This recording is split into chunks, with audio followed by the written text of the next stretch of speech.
conférence de ce soir, pas de ce soir, excusez, de cet après-midi, va être donnée par M. Nicolas Ledévédec, qui est sociologue. Le titre, c'est Regards socio-historiques sur le transhumanisme et les perspectives long-termistes.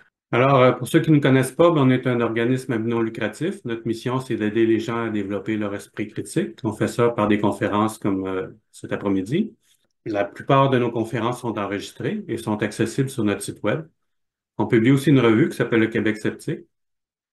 Puis, vous pouvez aller sur notre site web aussi pour avoir les anciens numéros de la revue, le dictionnaire sceptique, Quackwatch. Et on publie aussi beaucoup d'articles intéressants sur notre page Facebook. Alors, le conférencier de ce soir, Nicolas Ledévédec, qui est sociologue et professeur agrégé à HEC Montréal. Son expertise, c'est les enjeux sociaux et politiques liés aux nouvelles technologies, l'humain augmenté, le transhumanisme, le biopouvoir, les technosciences, la biomédicalisation, tout ce qui a rapport avec la société de performance, bon, l'histoire des idées, de la pensée sociale et politique. Il est auteur de plusieurs livres. Ici, j'en ai mis trois. En 2021, il avait publié Le mythe de l'humain augmenté. En 2024, cette année, le transhumanisme. Et il nous avait donné justement le 13 novembre 2022 une conférence qui s'appelle Le transhumanisme ou le mythe de l'humain augmenté par les technosciences. Cette conférence est enregistrée et est disponible sur notre site web. Alors sur ce, je laisse la parole à notre conférencier. Eh bien, bonjour encore une fois à toutes et à tous. Je suis très heureux d'être parmi vous aujourd'hui pour cette deuxième conférence, en effet, sur la question du transhumanisme. Donc, c'est vrai que la dernière fois que j'étais intervenu, j'avais présenté plus les résultats de mon dernier livre sur le mythe de l'humain augmenté. Je m'étais surtout concentré finalement sur les formes de critique que j'adresse à ce mouvement. J'avais insisté en particulier sur les conséquences, on va dire, politiques, sociales et écologiques que, selon moi, pose le transhumanisme, qui est vraiment ce mouvement qui milite aujourd'hui pour améliorer l'être humain avec les nouvelles technologies. Ce que je vous propose cet après-midi, c'est plutôt, alors, de moins me concentrer sur l'aspect critique présente, qui est un volet important de mes recherches, mais plutôt de revenir, on va dire, sur les racines historiques du transhumanisme comme vision de l'être humain, vision du monde. Alors, du coup, je m'excuse par avance si je vais être un peu théoriste, que finalement, on va rebrasser ensemble plusieurs dimensions historiques, notamment des courants de pensée anciens. Et j'espère que je serai suffisamment didactique pour qu'on puisse échanger à ce sujet.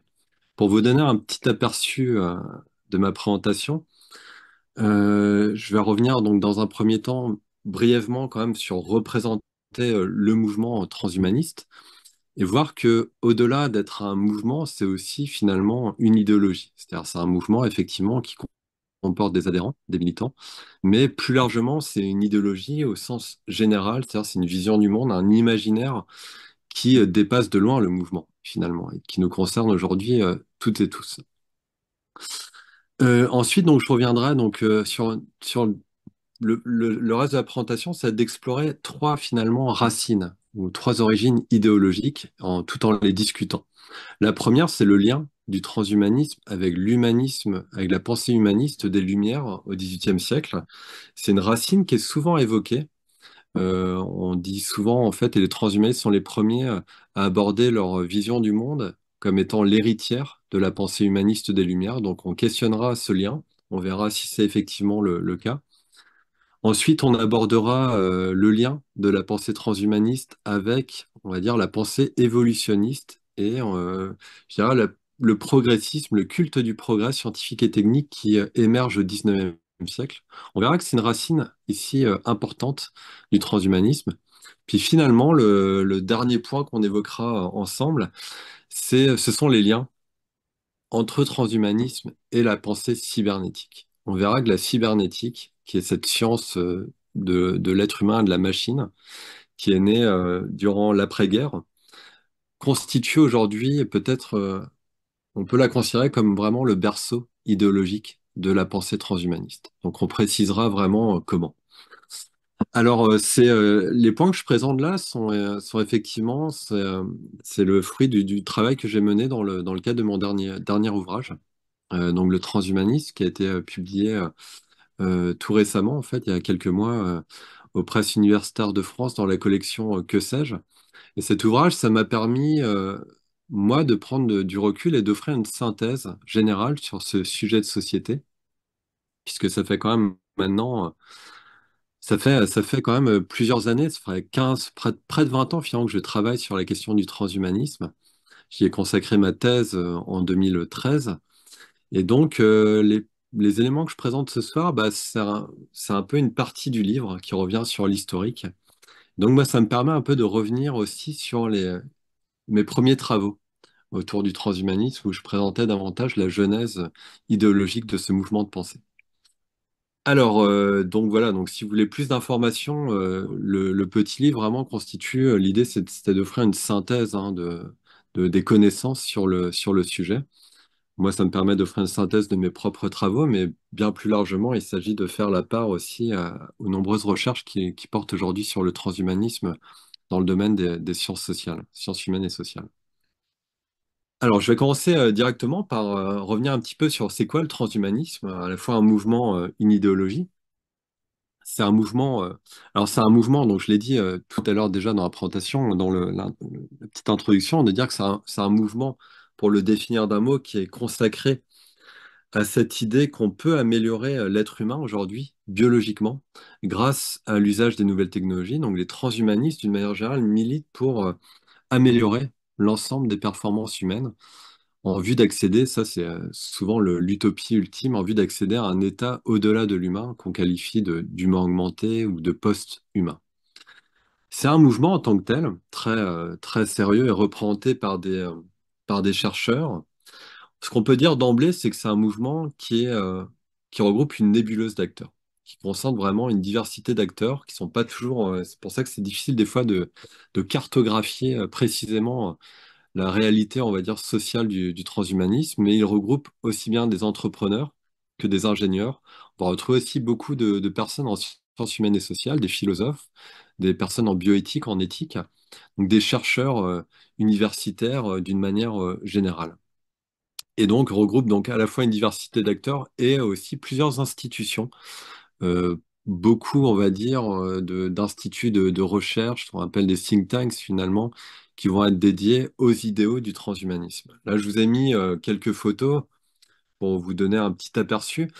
On y voit, bah, notamment ici dans le domaine entrepreneurial, le cas toujours emblématique de Elon Musk, hein, cet entrepreneur qui, alors il n'adhère pas officiellement, il n'est pas forcément, il n'est pas membre du transhumanisme, donc on peut pas le qualifier comme un membre officiel, mais par l'ensemble de sa vision du monde, de l'être humain, par ses projets entrepreneuriaux, que ce soit la conquête de l'espace ou la conquête de notre cerveau avec son entreprise Neuralink, Elon Musk adhère complètement à la vision du monde portée par les transhumanistes, celle donc de repousser, on va dire, toutes les frontières de l'être humain, donc à la fois biologique, mais aussi terrestre, avec la conquête de l'espace. Donc ça qui est intéressant, c'est qu'il y a beaucoup d'acteurs du transhumanisme qui n'appartiennent pas en tant que tels au mouvement, mais qui portent haut et fort les valeurs et la vision du mouvement.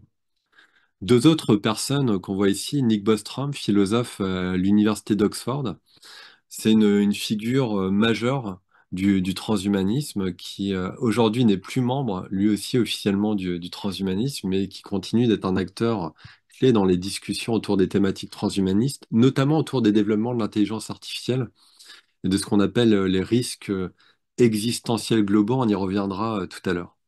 Donc Nick Bostrom, figure importante, comme James Hughes, qu'on voit tout en bas, qui est sociologue bioéthicien qui, lui, alors c'est une des figures aussi qui a contribué à donner naissance au mouvement transhumaniste, qui est directeur d'un institut de recherche sur les technologies émergentes, et alors lui, il défend une forme de ce qu'on appelle de transhumanisme progressiste, c'est-à-dire qu'il essaie d'être attentif, on va dire, aux conséquences sociales du transhumanisme. Il est pour concilier la perspective d'augmenter l'être humain et ses performances, et en même temps de faire en sorte qu'il y ait un accès équitable à ces technologies d'augmentation. Alors, j'ai consacré, moi, beaucoup de mes écrits à critiquer cette vision, à montrer qu'elle n'était pas si progressiste que ça, mais c'est pas l'objet de la conférence de cet après-midi.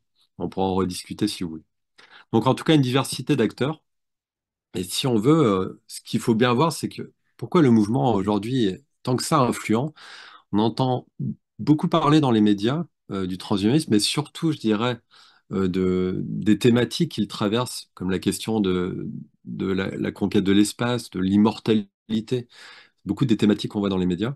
Et c'est pour ça que le mouvement est influent, peut-être moins par le nombre de ses adhérents, parce que finalement, il y a très peu de militants en tant que tels transhumanistes, vraiment encartés dans l'association transhumaniste.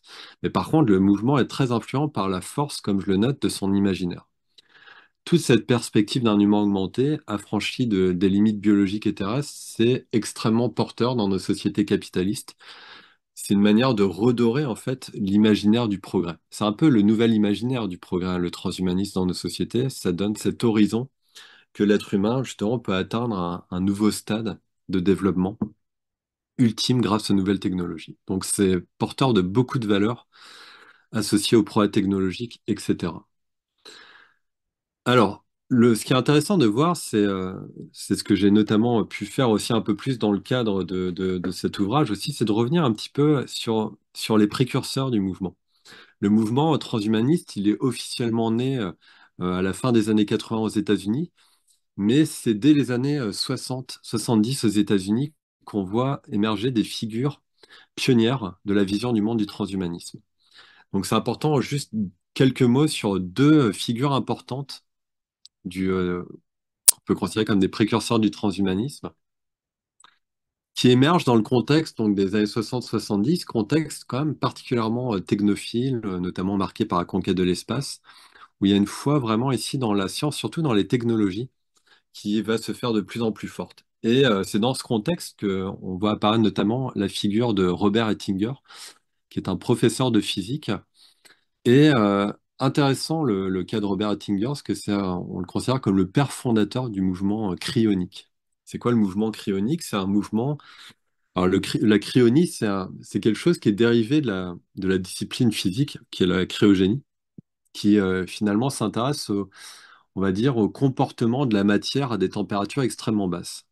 Et donc de cette discipline physique, finalement, Robert Ettinger va s'intéresser à ce qu'il appelle donc plutôt la cryonie, hein, le mouvement cryonique, qui va être de comment on peut envisager le froid, les très basses températures pour conquérir l'immortalité. Donc, autrement dit, le mouvement cryonique vise, son ambition, c'est de congeler les corps à très très basse température dans l'espoir donc de personnes décédées, dans l'espoir de pouvoir les ressusciter dans le futur lorsqu'il y aura eu des progrès technologiques conséquents. Donc le mouvement cryonique, Robert Ettinger, vraiment, il a une foi extrêmement importante dans la capacité de la science, de la technologie à vaincre la mort. Donc c'est un des premiers penseurs à évoquer justement les idéaux d'immortalité. Et on voit qu'à travers l'idée de la cryonie de Robert Ettinger, c'est toute une vision plus générale de l'être humain qui se met déjà en marche, la vision où on renverserait toutes les limites grâce aux technosciences. Donc figure importante hein, du mouvement. Et une deuxième figure importante, c'est celle d'un futurologue qui s'appelle donc Feridun Esfandiyari, qu'on a alias, hein, qui a été rebaptisé, qui s'est rebaptisé lui-même hein, officiellement FM 2030. Pourquoi ce nouveau nom? Donc 2030, FM ses initiales, mais 2030 parce que ça serait l'année de ses 100 ans. Puis c'est l'année qu'il projetait où l'être humain, selon lui, pourrait accéder à l'immortalité. Donc on n'est pas encore tout à fait rendu, mais on verra bien en 2030. En tous les cas, ce personnage est assez intéressant. C'est vraiment une personne qu'on associe au courant de la futurologie, qui s'est vraiment développée dans ces années 70-80 aux États-Unis. On s'intéresse au futur, mais vraiment sous l'angle extrêmement technocentré d'un futur justement dessiné avec les nouvelles technologies, etc. Et il disait, FM 2030, je suis un homme du 21e siècle, accidentellement lâché dans le 20e siècle. J'ai une profonde nostalgie du futur. Ça donne un peu, cette phrase donne un peu un aperçu de sa pensée, de sa vision du monde et de l'avenir. Alors, Esfandiyari, il a contribué à marquer les débuts du transhumanisme de manière un peu plus institutionnelle, puisqu'il a fondé un mouvement qui s'appelle le mouvement des Upwingers, qui regroupe finalement un ensemble de penseurs comme lui, futurologues, qui vont discuter vraiment. Upwingers, on est vraiment dans la perspective de personnes qui sont tournées vers l'avenir, tournées vers l'espace. Il y avait cette ambition chez lui de dépasser les clivages politiques de l'époque, de surmonter le clivage politique entre capitalisme et communisme pour bâtir une société justement délivrée de la politique grâce à la technologie. Donc de bâtir finalement une condition humaine, un avenir humain vraiment sous les auspices des technosciences. Ça, c'est quelque chose qui est très très important hein, dans le transhumanisme, cet aspect, on va dire, technocentré de toute cette pensée, cette volonté d'en finir avec le politique qui est associé justement au clivage, aux guerres, à des choses qui n'assurent pas un avenir rationnel à l'humanité. Donc, avec ce petit mouvement, finalement, il va fédérer un ensemble de penseurs. Et ça va être vraiment une des proto-associations transhumanistes avec notamment les mêmes thématiques, on va voir se développer la thématique du transhumain, justement, de cet être humain qui pourrait transiter vers un nouvel état grâce aux sciences et aux techniques. Alors, après, le véritable développement du transhumanisme, c'est vraiment les années 80. Les années 80, donc, marquent la, la constitution officielle du mouvement au-delà de ces deux figures précurseurs hein, du transhumanisme. Et donc là, il faut revenir à la figure centrale, Max More. Lui aussi a un pseudonyme, bien évidemment, qui résume bien hein, par son pseudonyme les idéaux du transhumanisme. Maximum, mort, plus, etc. On est toujours dans l'idée d'aller au-delà, d'être dans le progrès ultime. Donc Max More, c'est un philosophe d'origine anglaise qui est parti vivre aux États-Unis, justement pour regagner ces cercles de pensée futuristes qui se dédient justement à un peu à cette perspective d'une post-humanité naissante. Et donc, il migre aux États-Unis dans les années 80. Il disait, je voulais développer une façon de penser qui éveillerait le monde aux possibilités du futur et aiderait à élargir l'esprit de l'humanité. Et il va créer à cette fin, avec des collègues, donc la première association transhumaniste officielle, qui est le mouvement de l'extropianisme. Donc, premier terme déjà compliqué, donc les mouvements des extropiens. Pourquoi extropien, en référence à extropie?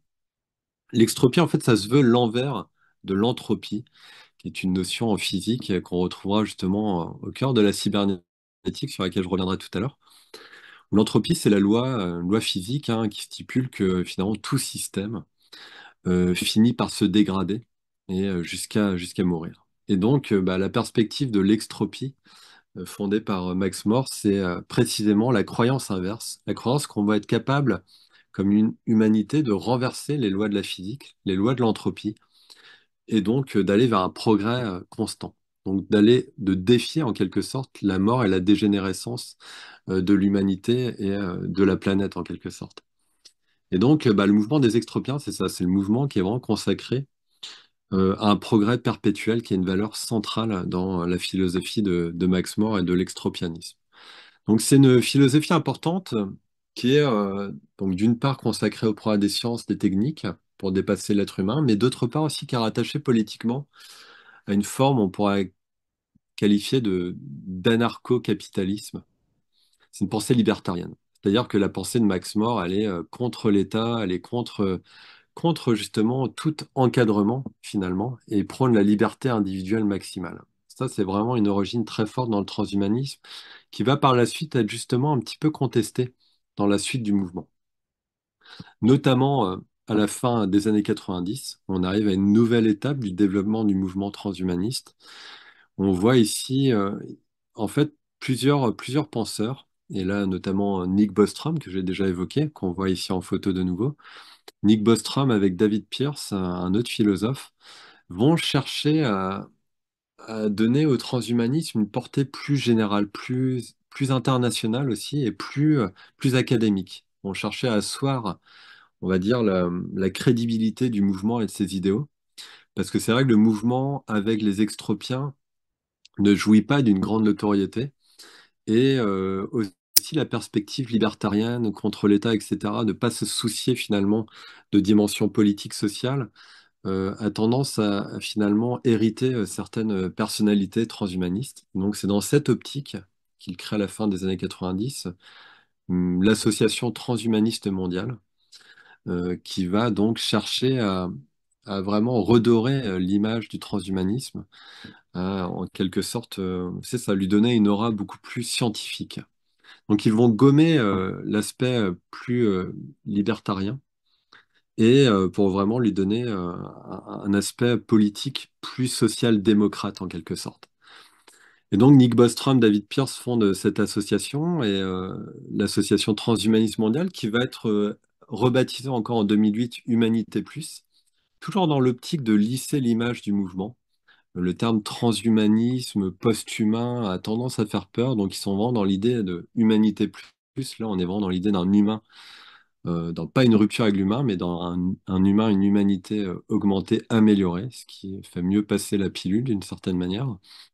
Et donc voilà, donc c'est une association qui a joué un rôle important dans la jeunesse du mouvement transhumaniste, qui va adopter en 2002 comment dire, un document de référence encore aujourd'hui, qui s'appelle la Déclaration transhumaniste, dans laquelle les chercheurs transhumanistes vont finalement s'accorder sur un ensemble de principes, de grandes valeurs, qui structurent leur mouvement, et on va retrouver évidemment cette croyance ou cette conviction qu'on peut améliorer l'être humain avec les nouvelles technologies et qu'il faut même encourager la recherche en ce sens pour justement envisager un bien-être de la condition humaine générale et repousser même toutes les limites qui nous contraignent aujourd'hui comme humanité. Donc voilà un peu pour l'historique rapide du mouvement. L'historique qui depuis n'a pas tant que ça changé à partir de 2008, donc où l'association a été rebaptisée. En 2015, l'association faisait état à peu près de 3 à 5 000 membres, ce qui n'est pas forcément si énorme. Mais comme je l'ai dit, hein, la force du mouvement n'est pas tant là que dans cet imaginaire hein, du progrès et de l'humain augmenté que le mouvement colporte. Alors, justement, cet imaginaire, au-delà d'être un mouvement, ce qui fait la force du mouvement, c'est une idéologie, c'est une vision de l'être humain, basée sur l'idée de repousser toutes les frontières, repousser toutes les limites grâce aux technologies, aux avancées technoscientifiques et biomédicales.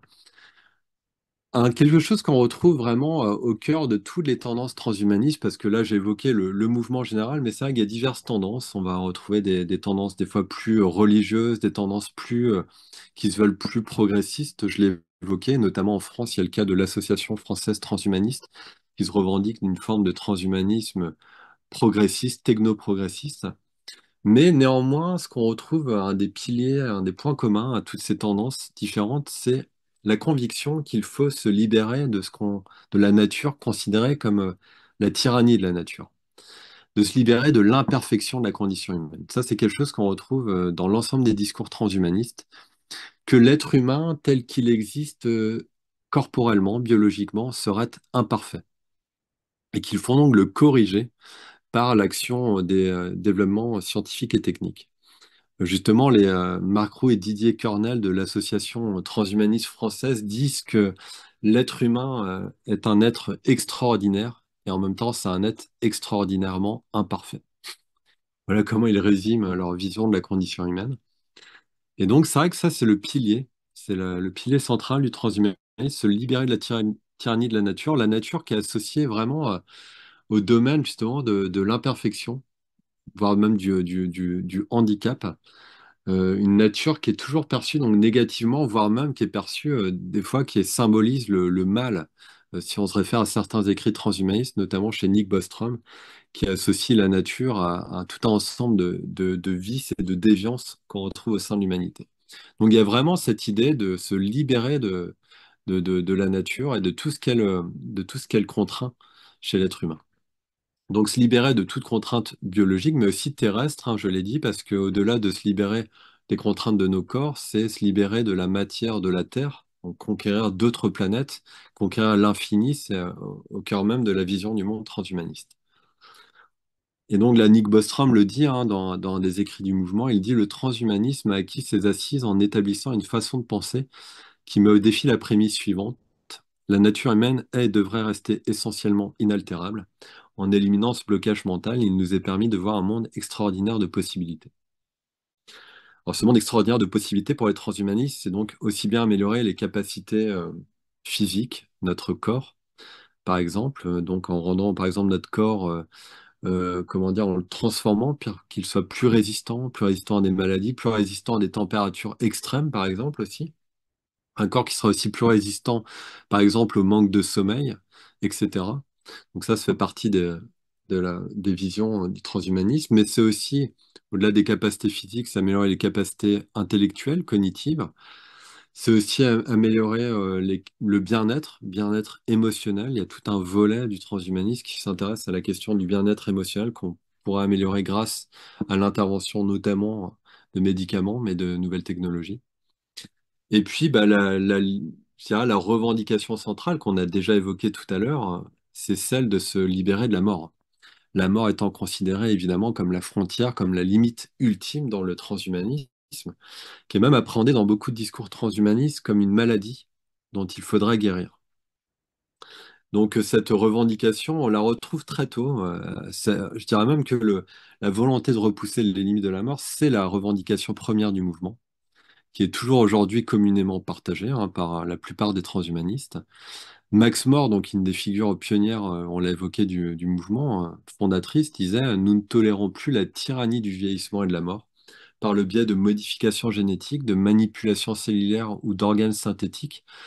Nous nous doterons d'une vitalité durable et supprimerons notre date d'expiration. Et donc là, je vous ai mis aussi la couverture du livre du professeur de physique Ettinger, justement sur la quête d'immortalité, qui est un de ses ouvrages aussi importants dans lequel on voit bien cette volonté de repousser la mort.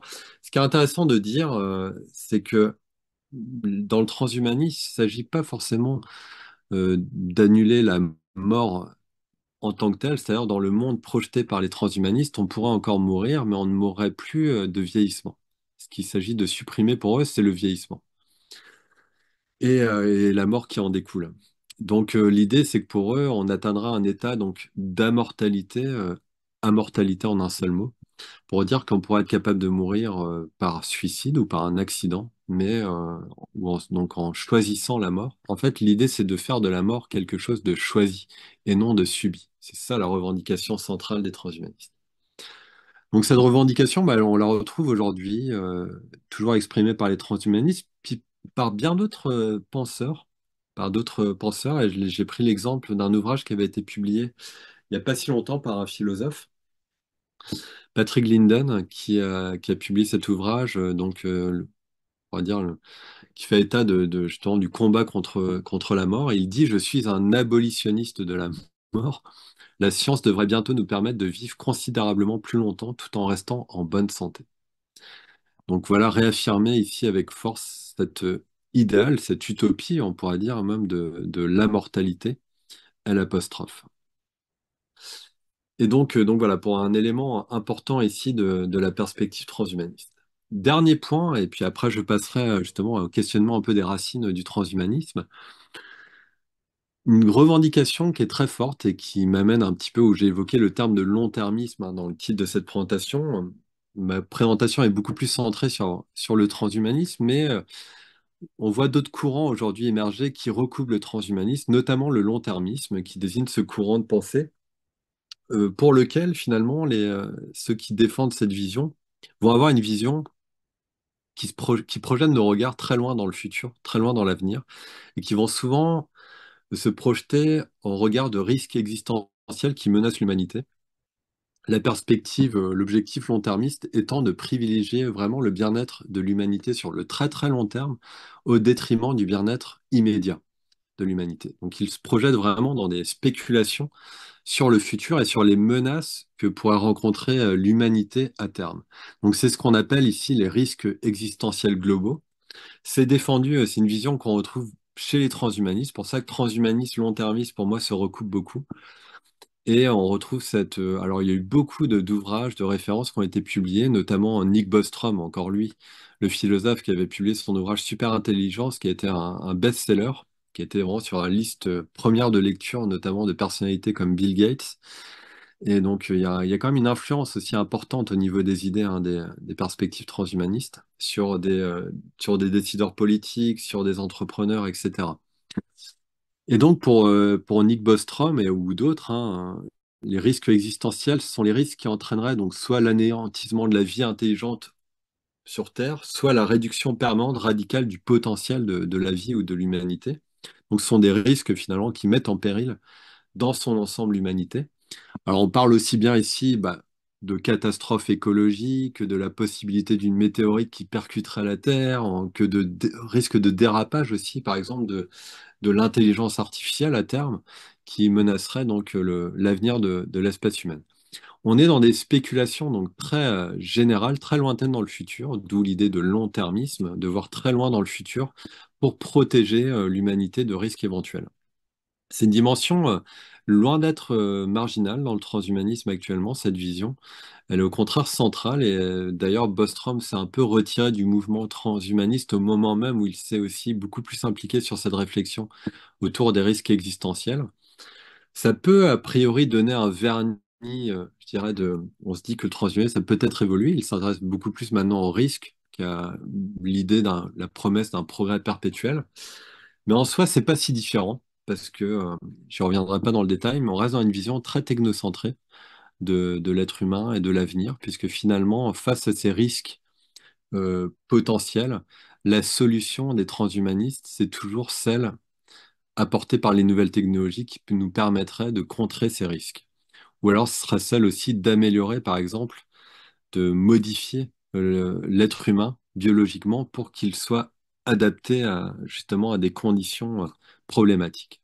Prendre par exemple, on peut prendre l'exemple de Neuralink, hein. Neuralink, Elon Musk a justifié finalement la création de cette entreprise par l'idée que l'être humain à terme risque d'être dépassé par les progrès de l'intelligence artificielle et donc il faut d'emblée réfléchir aujourd'hui à des solutions qui permettent d'augmenter les capacités de notre cerveau artificiellement, donc en fusionnant l'humain et la machine. D'où l'idée, hein, notamment derrière Neuralink, hein, qui est de concevoir des puces qui permettraient notamment d'augmenter nos capacités cérébrales. Donc vous voyez, c'est vraiment la vision de risque existentiel, elle sert beaucoup aussi à cette vision transhumaniste de modification de l'humain avec les nouvelles technologies. Bref, j'en dis pas beaucoup plus sur ces différentes tendances.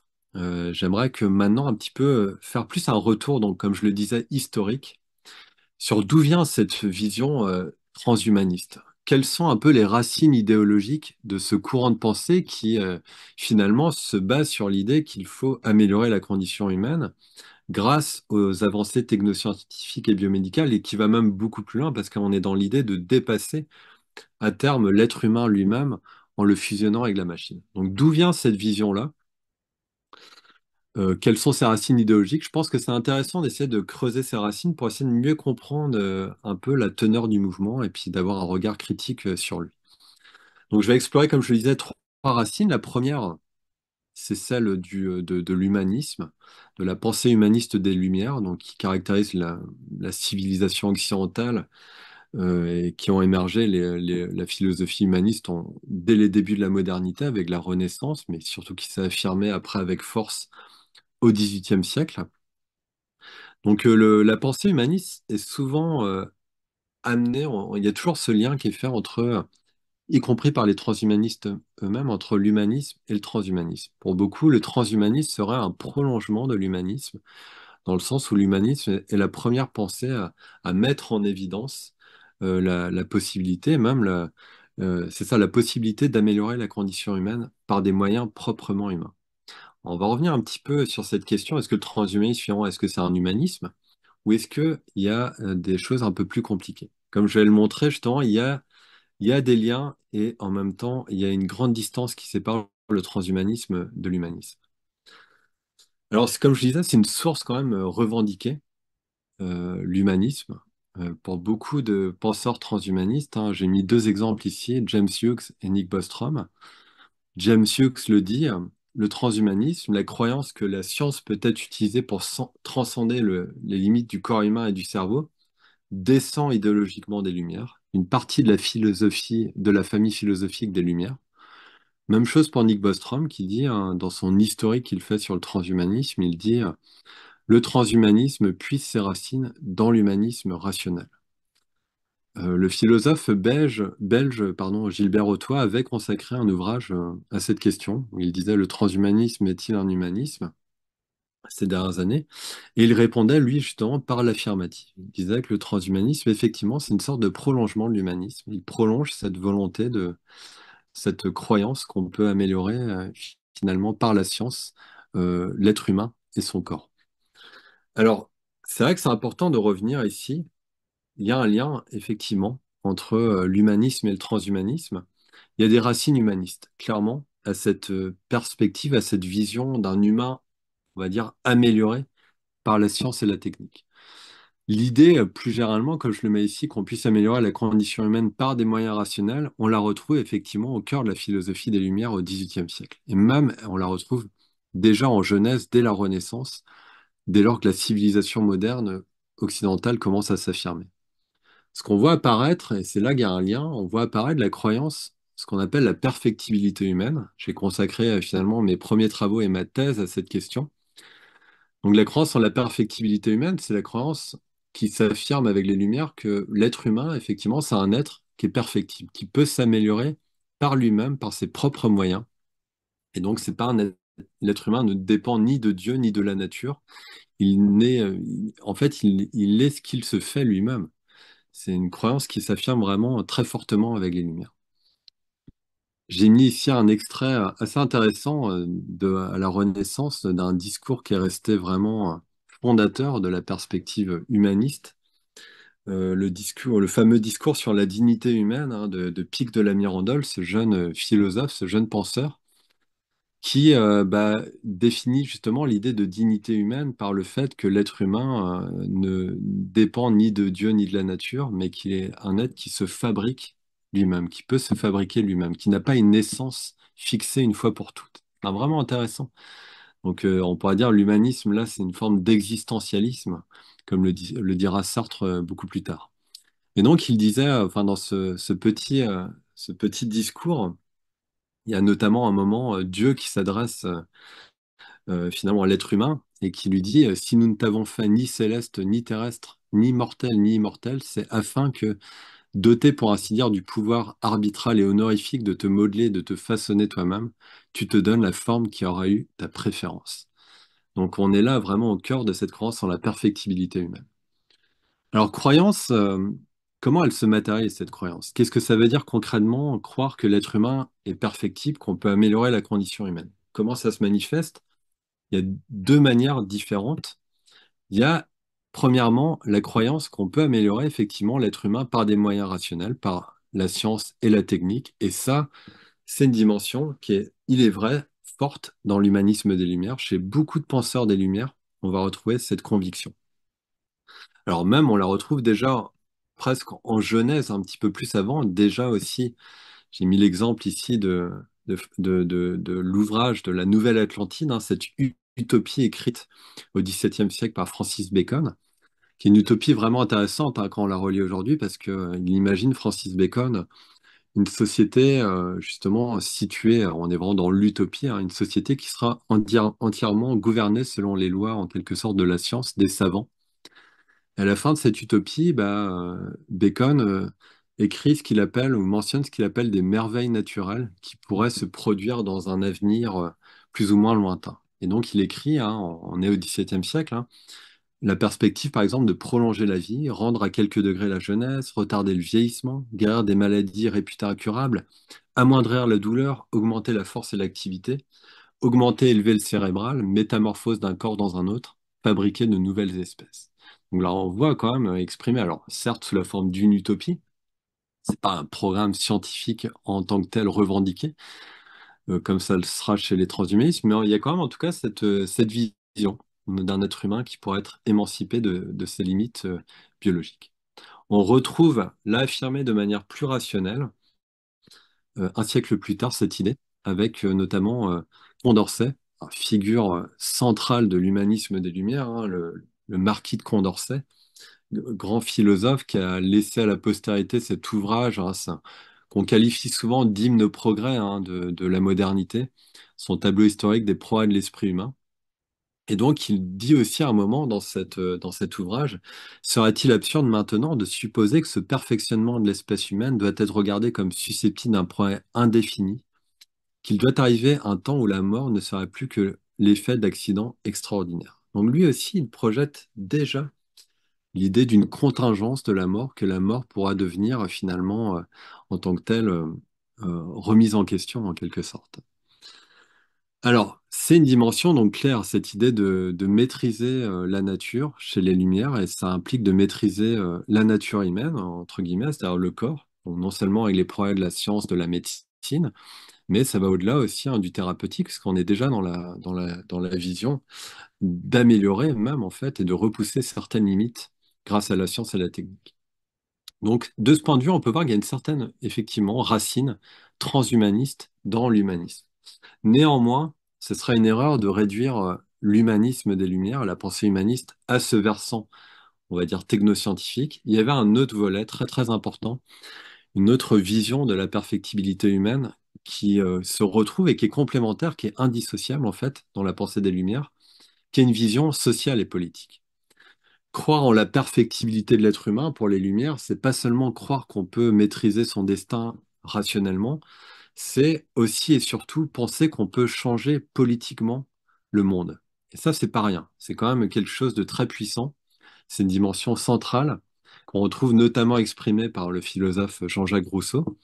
Alors, notamment dans son, là aussi, un discours qui est resté très important, discours sur l'origine et le fondement de l'inégalité parmi les hommes. Je rappelle que c'est quand même dans ce discours, donc au XIXe siècle, que apparaît sans doute pour la première fois le terme de perfectibilité humaine. C'est à Rousseau qu'on doit vraisemblablement l'invention de ce terme perfectibilité. Et donc pour lui, la croyance que l'être humain est perfectible, c'est pas celle de justement de tout renverser les frontières techniquement. C'est plutôt celle de penser la perfectibilité humaine comme un combat, comme une quête d'émancipation sociale et politique. Étant donné que l'être humain n'est pas défini par une nature fixée une fois pour toutes, et que la société, donc, pour Rousseau, est construite par les êtres humains eux-mêmes, elle n'est pas le fruit de la nature ou de Dieu, eh ben, les êtres humains ont la possibilité de changer, d'améliorer leurs conditions de vie sociale, et donc même de lutter contre les inégalités qui, jusque-là, avant la modernité, restaient, on va dire, légitimées par la tradition ou par, justement, par Dieu, finalement. On invoquait comment dire, des raisons ou naturalisantes ou d'ordre divine pour, mm, comment dire, légitimer l'ordre social tel qu'il est et ses inégalités. Rousseau montre que finalement, non, il n'y a rien qui ne justifie ces inégalités. Elles sont construites par les êtres humains. Et ce que l'être humain a construit socialement, il peut le défaire également socialement. Donc, c'est vraiment on voit bien qu'ici, l'idéal d'émancipation, la quête de perfectivité chez les Lumières, c'est loin de se réduire à une quête scientifique. C'est encastré dans le projet beaucoup plus général d'améliorer, de transformer nos conditions de vie sociales. Et de ce point de vue, on pourrait dire que l'imaginaire de la perfectibilité humaine va déboucher sur l'idéal de la révolution, sur les révolutions démocratiques. On va chercher à prendre en main notre propre destin social et politique. Donc ça, c'est quand même une dimension très importante et de ce point de vue, on peut dire que le transhumanisme marque une rupture avec les Lumières. On pourrait même dire, et moi en tout cas c'est la thèse que je défendais justement dans mon premier ouvrage tiré de ma thèse, que aujourd'hui le transhumanisme, il occulte, il efface tout ce versant social et politique qui existait dans la pensée des Lumières. Et on pourrait même dire qu'il y a une forme de retournement complet de l'idéal de la perfectibilité. C'est ce que résume aussi très bien une sociologue, Karine Knorr-Cetina, qui disait ce qui est devenu pensable aujourd'hui dans une rupture par rapport aux idéaux des Lumières, ce n'est pas la perfectibilité de la société humaine par des moyens sociaux, mais la perfectibilité de la vie en soi. Et c'est vrai que aujourd'hui, dans le transhumanisme, la perspective, c'est pas tant d'améliorer l'être humain en changeant nos conditions de vie sociales, c'est plutôt de transformer l'être humain lui-même pour l'adapter à la société telle qu'elle est. Donc, vous voyez, il y a une forme de renversement qui s'opère. On n'est plus véritablement, ça je l'avais montré notamment dans ma dernière conférence, on n'est plus avec le transhumanisme dans cette idée de changer l'être humain, de changer, pardon, le monde politiquement, mais plutôt de changer l'être humain lui-même techniquement. Donc changer l'être humain plutôt que changer le monde, c'est un peu la rupture introduite par le transhumanisme. Donc vous voyez, les liens entre transhumanisme et humanisme sont pas si simples. On voit bien qu'il y a une certaine continuité, mais globalement une rupture. Alors je passe à la deuxième racine finalement idéologique que je voudrais approfondir avec vous. Le lien non plus entre le transhumanisme et l'humanisme, mais le lien entre le transhumanisme et, on va dire, la pensée évolutionniste, même eugéniste, qui va se développer au XIXe siècle. C'est le projet d'améliorer biologiquement l'être humain va prendre quand même un envol assez important au XIXe siècle. De ce point de vue-là, on ne peut pas évoquer le transhumanisme sans évoquer, je dirais, le tournant scientiste, progressiste qui s'opère au XIXe siècle, où il y a vraiment une forme de racine claire ici du transhumanisme. Déjà, peut-être pour évoquer ce lien, clairement, on peut revenir à l'origine du mot transhumanisme. Je ne l'ai pas évoqué tout à l'heure, mais on doit sans doute l'invention, en tout cas la circulation du terme transhumanisme à un biologiste, Julian Huxley, un biologiste britannique qui est le frère de Aldous Huxley, hein, le célèbre écrivain qui a écrit Le meilleur des mondes. Et Julian Huxley, c'était le premier directeur notamment de l'UNESCO. C'est un des premiers donc à utiliser en 1957 le terme transhumanisme. Donc dans son ouvrage New Bottles for New Wine. Donc, et c'est un ouvrage où on voit bien, donc Julian Huxley, il est clairement dans la pensée évolutionniste et même il prône un certain eugénisme réformiste. On va revenir justement sur c'est quoi l'eugénisme et quels sont les liens un petit peu avec le transhumanisme. En tout cas, dans cet ouvrage, là aussi dédié au progrès de la science et à l'évolution humaine, on parle vraiment d'évolution, à la possibilité qu'on pourrait en quelque sorte améliorer l'évolution humaine par la science. C'est dans ce contexte que Huxley invente ce nouveau terme transhumanisme. Il dit l'espèce humaine peut, si elle le souhaite, se transcender elle-même, pas simplement de façon sporadique, mais dans son intégralité en tant qu'humanité. Il nous faut un nom pour cette nouvelle croyance. Peut-être le terme transhumanisme fera-t-il l'affaire. L'homme restant l'homme, mais se transcendant lui-même en réalisant de nouvelles possibilités de et pour la nature humaine. Alors, c'est effectivement intéressant ce lien qu'on peut faire ici entre transhumanisme et pensée évolutionniste.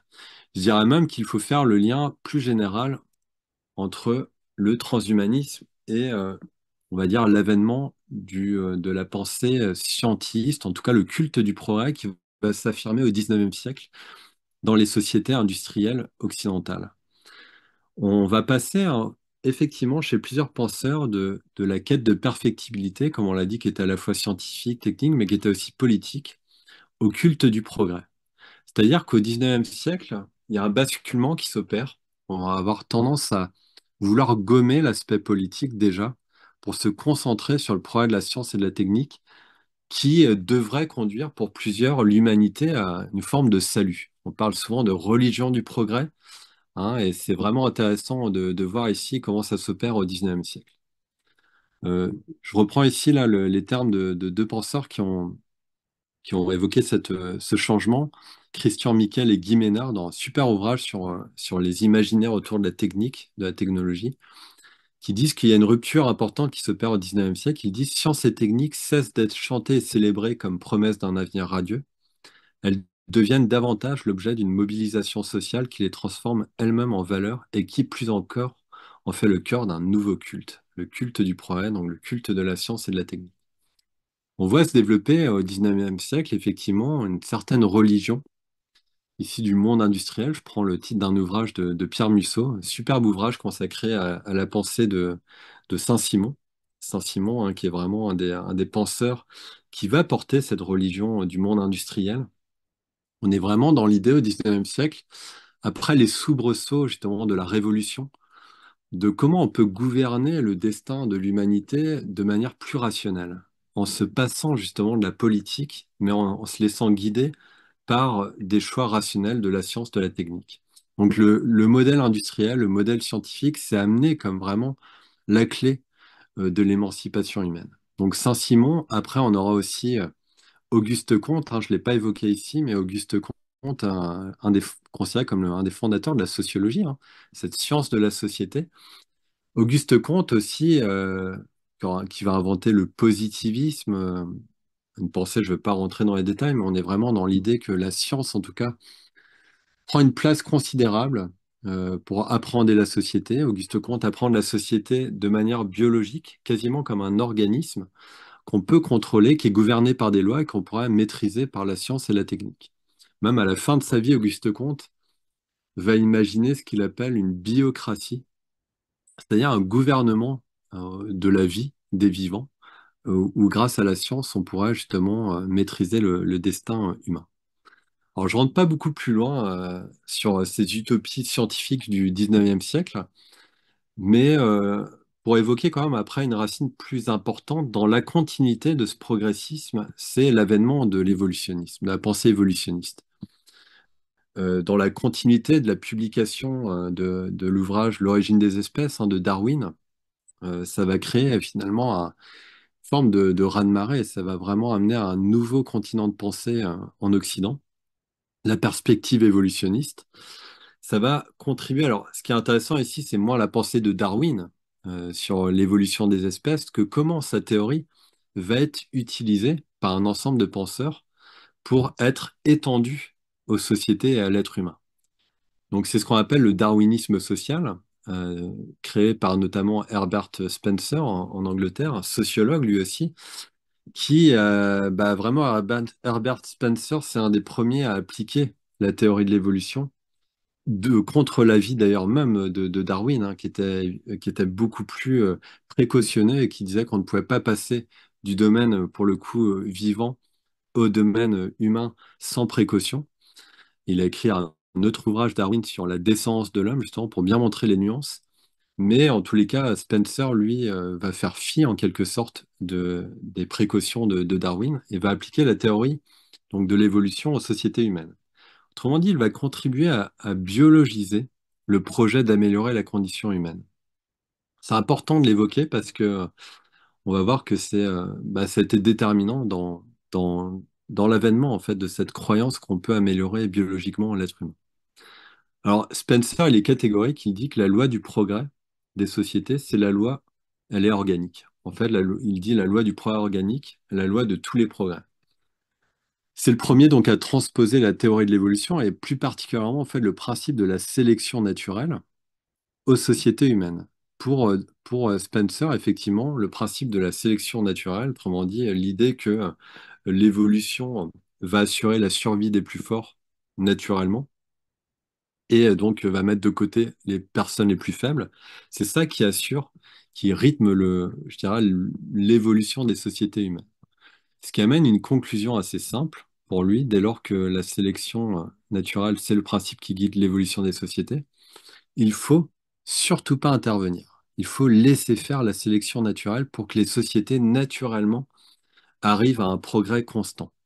Donc, il faut laisser faire l'œuvre de la nature, de la sélection naturelle. Ça amène à ce principe politique qui sera défendu par Spencer et le darwinisme social, le principe du libéralisme économique finalement le plus sauvage, le principe du laisser-faire. Il ne faut surtout pas contrecarrer la loi du progrès organique en adoptant des mesures sociales, politiques, de justice sociale ou autres. Il faut laisser faire le processus de sélection. Donc il faut vraiment ne pas venir en aide aux personnes les plus démunies, aux personnes les plus faibles de la société. Il faut les laisser sur le de côté pour assurer la survie des plus forts. Donc ce principe du darwinisme social va connaître un succès très important au XIXe siècle, à la fin du XIXe siècle. En fait, il rencontre vraiment les idéaux de la société bourgeoise libérale de l'époque. Ça conforte les idéaux de la bourgeoisie libérale, donc le principe du laisser-faire. Laisser-faire la main invisible, mais le laisser-faire pour le coup ici le processus naturel du progrès. Néanmoins, en même temps qu'il a connu un progrès fulgurant, la pensée de Spencer va connaître un déclin tout aussi rapide, notamment devant les conséquences délétères du modèle capitaliste industriel. Explosion des inégalités, paupérisation importante. sa pensée, l'idée de laisser faire, va perdre petit à petit, je dirais, de prestance. Et donc, on arrive au deuxième courant qui va chercher à étendre la perspective de Darwin aux sociétés humaines, qui est le courant eugéniste.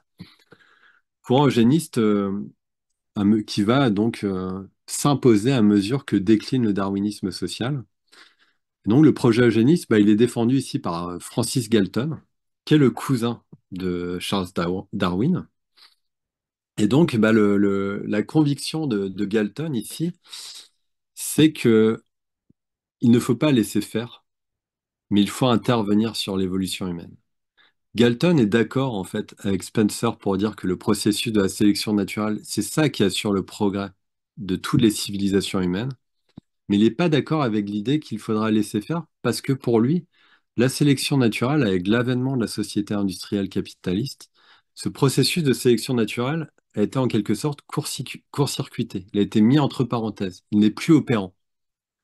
Donc pour lui, il s'agit de rétablir artificiellement le processus de la sélection naturelle dans les sociétés modernes. Vraiment intéressant, on est vraiment dans une conception complètement différente. Donc il ne faut pas laisser faire, il faut intervenir activement.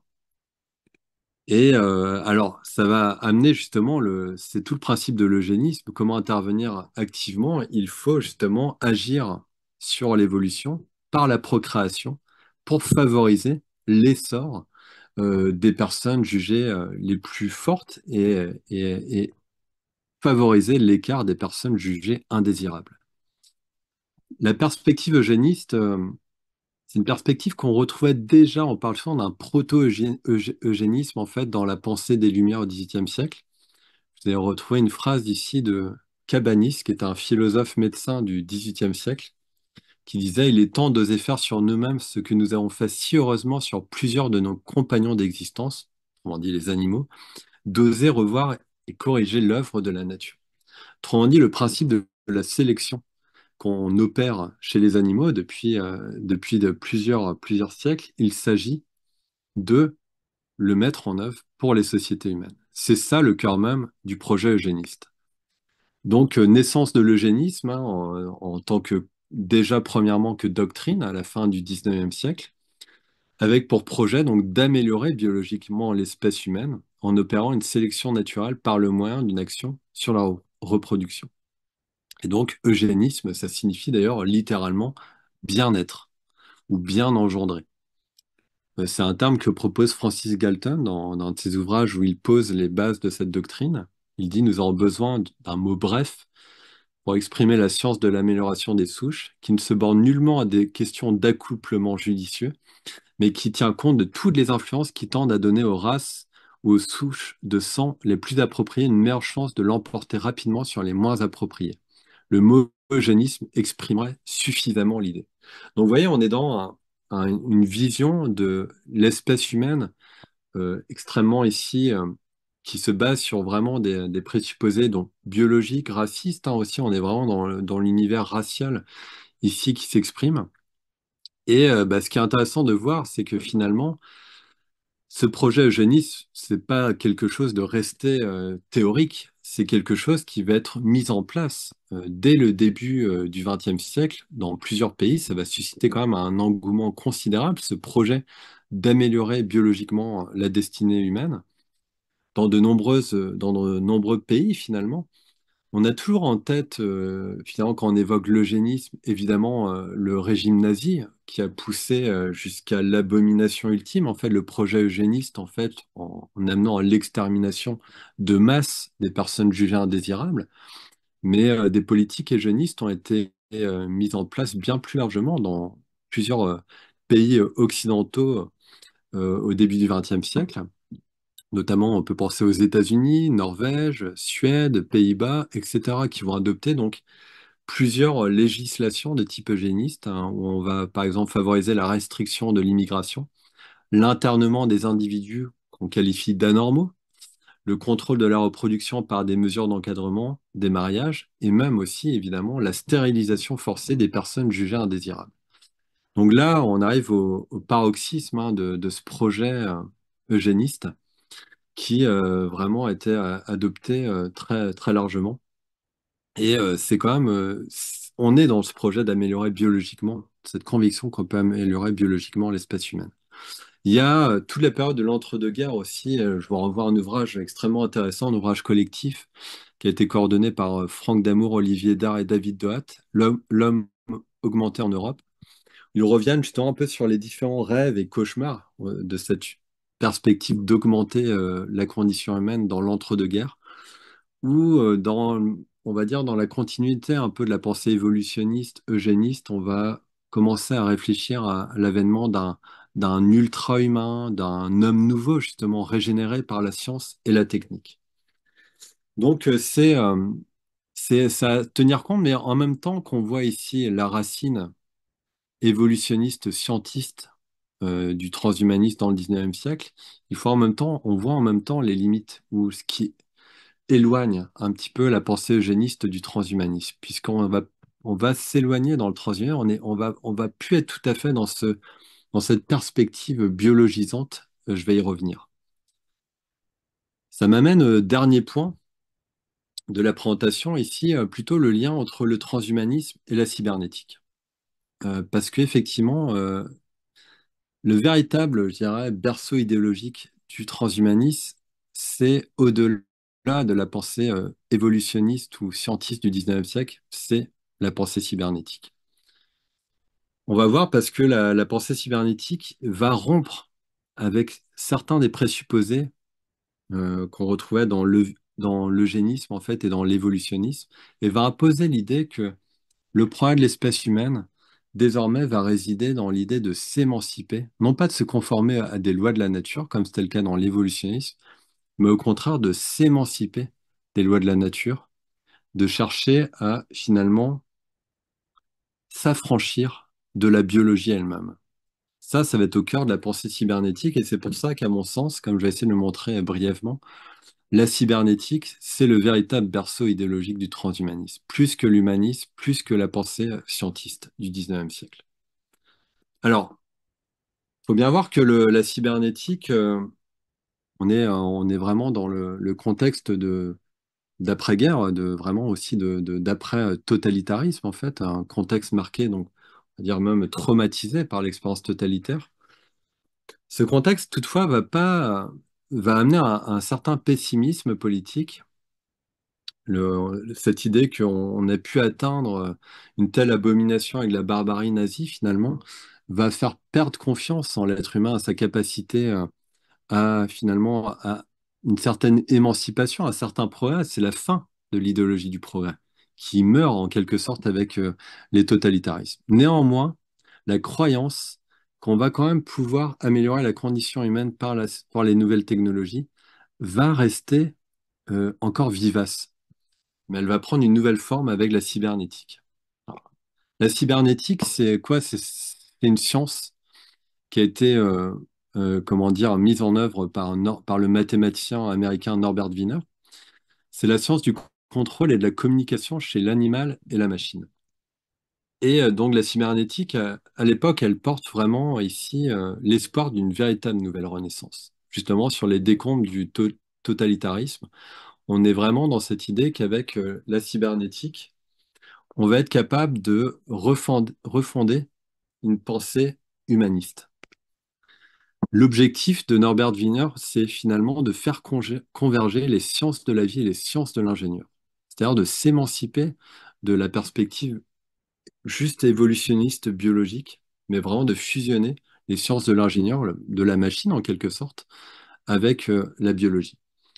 C'est une dimension importante parce que cette croyance qu'on va pouvoir fusionner le biologique, l'artificiel, biologique, le vivant et la machine, et cette idée d'une nouvelle renaissance, ça va donner naissance à ce qu'on peut appeler un post-humanisme, c'est-à-dire précisément un humanisme émancipé en quelque sorte des, de cette frontière entre vivant et machine.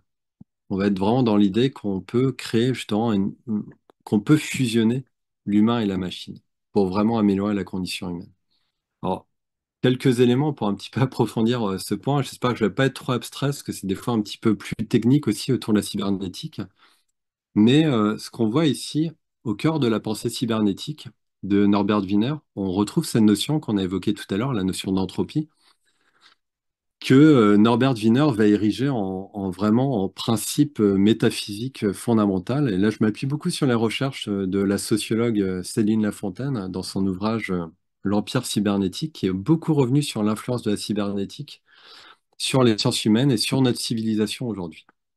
Norbert Wiener, qui va appliquer le principe de l'entropie comme un principe général, c'est-à-dire cette idée que chaque système aujourd'hui, inéluctablement, va mourir. C'est la base en fait de la pensée de Norbert Wiener. Il dit, en étant vraiment dans un profond pessimisme politique, nous sommes des naufragés sur une planète vouée à la mort. Norbert Wiener ne croit plus du tout au progrès. Il ne croit plus du tout, en tout cas, à la naturalité du progrès. En cette idée que le progrès répondrait de lois naturelles, comme c'était le cas au XIXe siècle. Pour lui, il n'y a pas de... S'il y a une loi naturelle, c'est pas celle du progrès, c'est plutôt celle, on va dire, de la dégénérescence, celle de l'extinction, celle de la mort. C'est ça la véritable loi en quelque sorte naturelle. Et donc, ça amène, vous le voyez, dès lors qu'on ne pense plus, qu'on n'associe plus la nature au progrès, mais que la nature est associée plutôt à la mort, ça va amener à l'idée que pour vraiment progresser, l'être humain ne va pas devoir se conformer à des lois naturelles, mais chercher à s'en extraire. Ça va être ça la nouvelle perspective. Alors, Norbert Wiener, en même temps, dans cette idée, et c'est quand même aussi un des grands apports de la pensée cybernétique, c'est celle d'effacer la frontière entre vivant et machine. Il dit, ma thèse est que le fonctionnement physique de l'individu vivant et les opérations de centaines des machines de communication les plus récentes sont exactement parallèles dans leur effort identique pour contrôler l'entropie par l'intermédiaire de la rétroaction.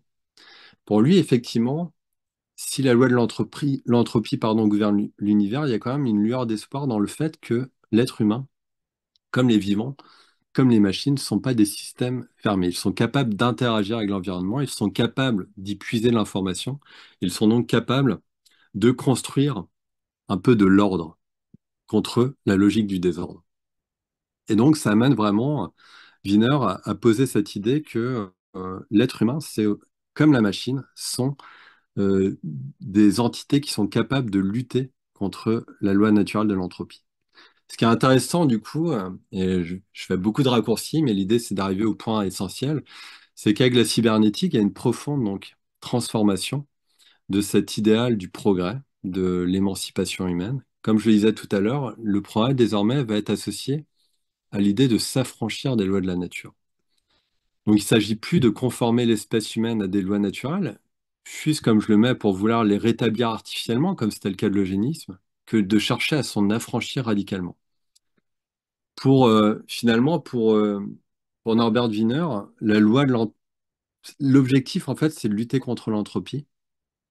Et donc, en faisant de la lutte contre l'entropie l'objectif central, il érige ni plus ni moins, pardon, l'idée même de la lutte contre la mort et de la finitude comme une perspective centrale. Et c'est là où il y a un lien très très fort aussi entre le transhumanisme et la cybernétique, dans cette idée qu'il faut lutter contre la mort, qu'il faut chercher à s'affranchir des limites fixées par la nature. Norbert Wiener, à la fin de sa vie d'ailleurs, a consacré une partie de ses recherches, notamment, c'est très intéressant, à la prothétique. Et il avait une vision où pour lui, la condition de l'émancipation humaine passait par l'idée de modifier justement, d'intervenir sur notre biologie. Il disait à la fin, il disait dans son ouvrage phare, nous avons modifié notre environnement de façon si radicale que nous devons maintenant nous modifier nous-mêmes pour vivre au sein de ce nouvel environnement. Avec cette phrase, on voit bien en fait Norbert Wiener pose les bases de la pensée cybernétique, avec cette idée qu'il faut changer l'être humain pour s'adapter à son nouvel environnement, pour s'adapter aussi, pour lutter contre finalement en quelque sorte l'entropie. À la fin de sa vie, je l'ai dit, il s'est très concrètement intéressé justement à la prothétique, Norbert Wiener, aux possibilités offertes par les technologies de transformer le corps humain artificiellement Et donc, je vous ai mis ici deux extrêmes. On est face à la naissance de l'idéal, en quelque sorte, du cyborg. Un cyborg, c'est le cybernétique organisme. Comment on peut fusionner l'humain biologique et la machine? C'est ça qu'on doit notamment à la pensée cybernétique et qu'on retrouve au cœur du transhumanisme aujourd'hui. Il disait, Wiener, comment construire des systèmes contenant des éléments des deux types, les éléments humains et les éléments mécaniques. Il me semble que c'est seulement de ce point de vue que nous pouvons faire une application intelligente des possibilités nouvelles du contrôle de la cybernétique. Il disait encore, un nouveau type d'ingénierie prothétique est donc possible qui mettra en jeu la construction de systèmes hybrides comportant des éléments humains et mécaniques. Il y a eu encore d'autres éléments évoqués par Norbert Wiener, notamment la possibilité de transférer l'esprit aussi, de télégraphier l'esprit humain sur un support artificiel. Ça faisait partie déjà des éléments évoqués par Norbert Wiener. En tous les cas, on est face ici à la naissance de la figure donc du cyborg, qu'on appellera plus tard le post-humain, c'est-à-dire un humain vraiment au-delà de l'humain avec fusionné avec la machine. C'est intéressant de voir aussi pour la petite histoire que la notion de cyborg, bah, elle s'est imposée dans les années 60, et c'est là on revient au tout début de l'histoire du transhumanisme. Dans les années 60, dans le contexte de la conquête de l'espace, c'est là que on va réfléchir très concrètement à la notion de cyborg qui va être inventée par deux chercheurs scientifiques justement autour de la conquête spatiale, qui avaient dans l'ambition de... L'idée, c'était finalement, face à un environnement en dehors de la Terre, extraterrestre, pour conquérir l'espace, comment faire pour que l'être humain puisse survivre? Comment faire en sorte que l'être humain puisse survivre dans des conditions extraterrestres? C'est dans cette perspective que naît donc l'idée de fusionner l'humain avec la machine, en tout cas de vraiment de concevoir un humain artificiel qui pourrait modifier, dont les modifications lui permettraient techniquement de survivre à des conditions extraterrestres. C'est au cœur de la pensée transhumaniste, cette idée donc de fusion de l'humain et de la machine, et cette idée donc, notamment de conquérir, de repousser toutes les frontières de notre biologie, mais également de la Terre. Donc en quelque sorte, vous voyez, la boucle est bouclée, on est dans les années 60, les premiers idéaux aussi transhumanistes sur l'idée d'immortalité. Ensuite, la question des extropiens, on l'a évoqué tout à l'heure, en référence à l'entropie de la cybernétique, vont voir le jour. Alors, bah, écoutez, ça m'amène un petit peu déjà à la conclusion de cette conférence. Euh, Vous voyez, l'idée, c'était vraiment de me concentrer aujourd'hui sur vraiment plutôt des racines historiques, idéologiques. Ce qu'on peut voir, c'est qu'à l'issue de ce parcours socio-historique, on peut voir que le transhumanisme et les perspectives long-termistes qui se développent aujourd'hui sont des héritières de d'une vision qu'on pourrait dire technoscientiste et dépolitisée de l'être humain et du monde. Dans le sens où on le voit bien, l'idée, ce n'est pas du tout d'intervenir sur comment on pourra améliorer la condition humaine en transformant nos conditions politiques et sociales, mais plutôt comment on peut adapter l'être humain à la société telle qu'elle est, mais surtout comment on peut essayer de s'affranchir, finalement, comment on peut essayer d'affranchir l'être humain de ses limites biologiques et terrestres. Et ça, c'est un héritage, comme je viens de le montrer, vraiment de la cybernétique. Donc oui, il y a des liens plus profonds dans la civilisation occidentale avec l'humanisme, on l'a vu. Il y a des liens aussi, évidemment, avec le tournant du 19e siècle, la pensée évolutionniste, scientiste, mais il y a des liens très profonds, très étroits, très directs entre la métaphysique, l'idéologie transhumaniste et la pensée cybernétique. Ça amène aussi, ça m'amène, je le développe pas aujourd'hui, ça m'amène au point que je développe par ailleurs de ma critique, moi, du transhumanisme, qui est finalement une perspective donc technocentrée, technosolutionniste, qui ne trouve finalement d'issue à l'émancipation humaine que dans le développement des nouvelles technologies. Ça encourage une vision aussi adaptative de l'émancipation ou qui est toujours centrée sur la transformation de l'être humain en lui-même plutôt que sur un questionnement politique de nos conditions de vie sociales. Parce que c'est finalement une pensée qui se fonde sur le déni de toutes les frontières, à la fois biologiques et terrestres, bah, le transhumanisme aujourd'hui, et c'est pas anodin, pour moi, est vraiment pose de lourdes questions dans une période marquée par les dérèglements justement climatiques, par une crise écologique profonde. La pensée transhumaniste, c'est une pensée fondamentalement anti-écologique, puisqu'elle se fonde justement sur le déni de l'appartenance de l'être humain aussi au vivant, à la Terre en fait. Donc non pas en tant aussi simplement que être artificiel. Donc ça, c'est un élément aussi à prendre en compte aujourd'hui, et c'est pour ça que pour moi, le transhumanisme peut difficilement, comme les perspectives long-termistes, peut être difficilement une solution aujourd'hui face à des questions aussi centrales que la question écologique ou autre. Voilà, je vous remercie et puis évidemment, je suis bien disposé à répondre à vos questions. Et merci pour cette présentation, ce qui était excellente. Le transhumanisme n'est-il pas une forme de religion Hmm. avec la même promesse de vie éternelle, mais basée sur la science, avec en arrière-plan la création d'une IA Dieu, une intelligence artificielle qui serait Dieu? Ouais, c'est une très bonne question. Effectivement, on voit beaucoup de liens. Il y a beaucoup de questionnements aujourd'hui sur le rapprochement entre finalement transhumanisme et religion. Finalement, ce qui se présente comme une pensée rationnelle à des atours quand même qui relèvent de la croyance.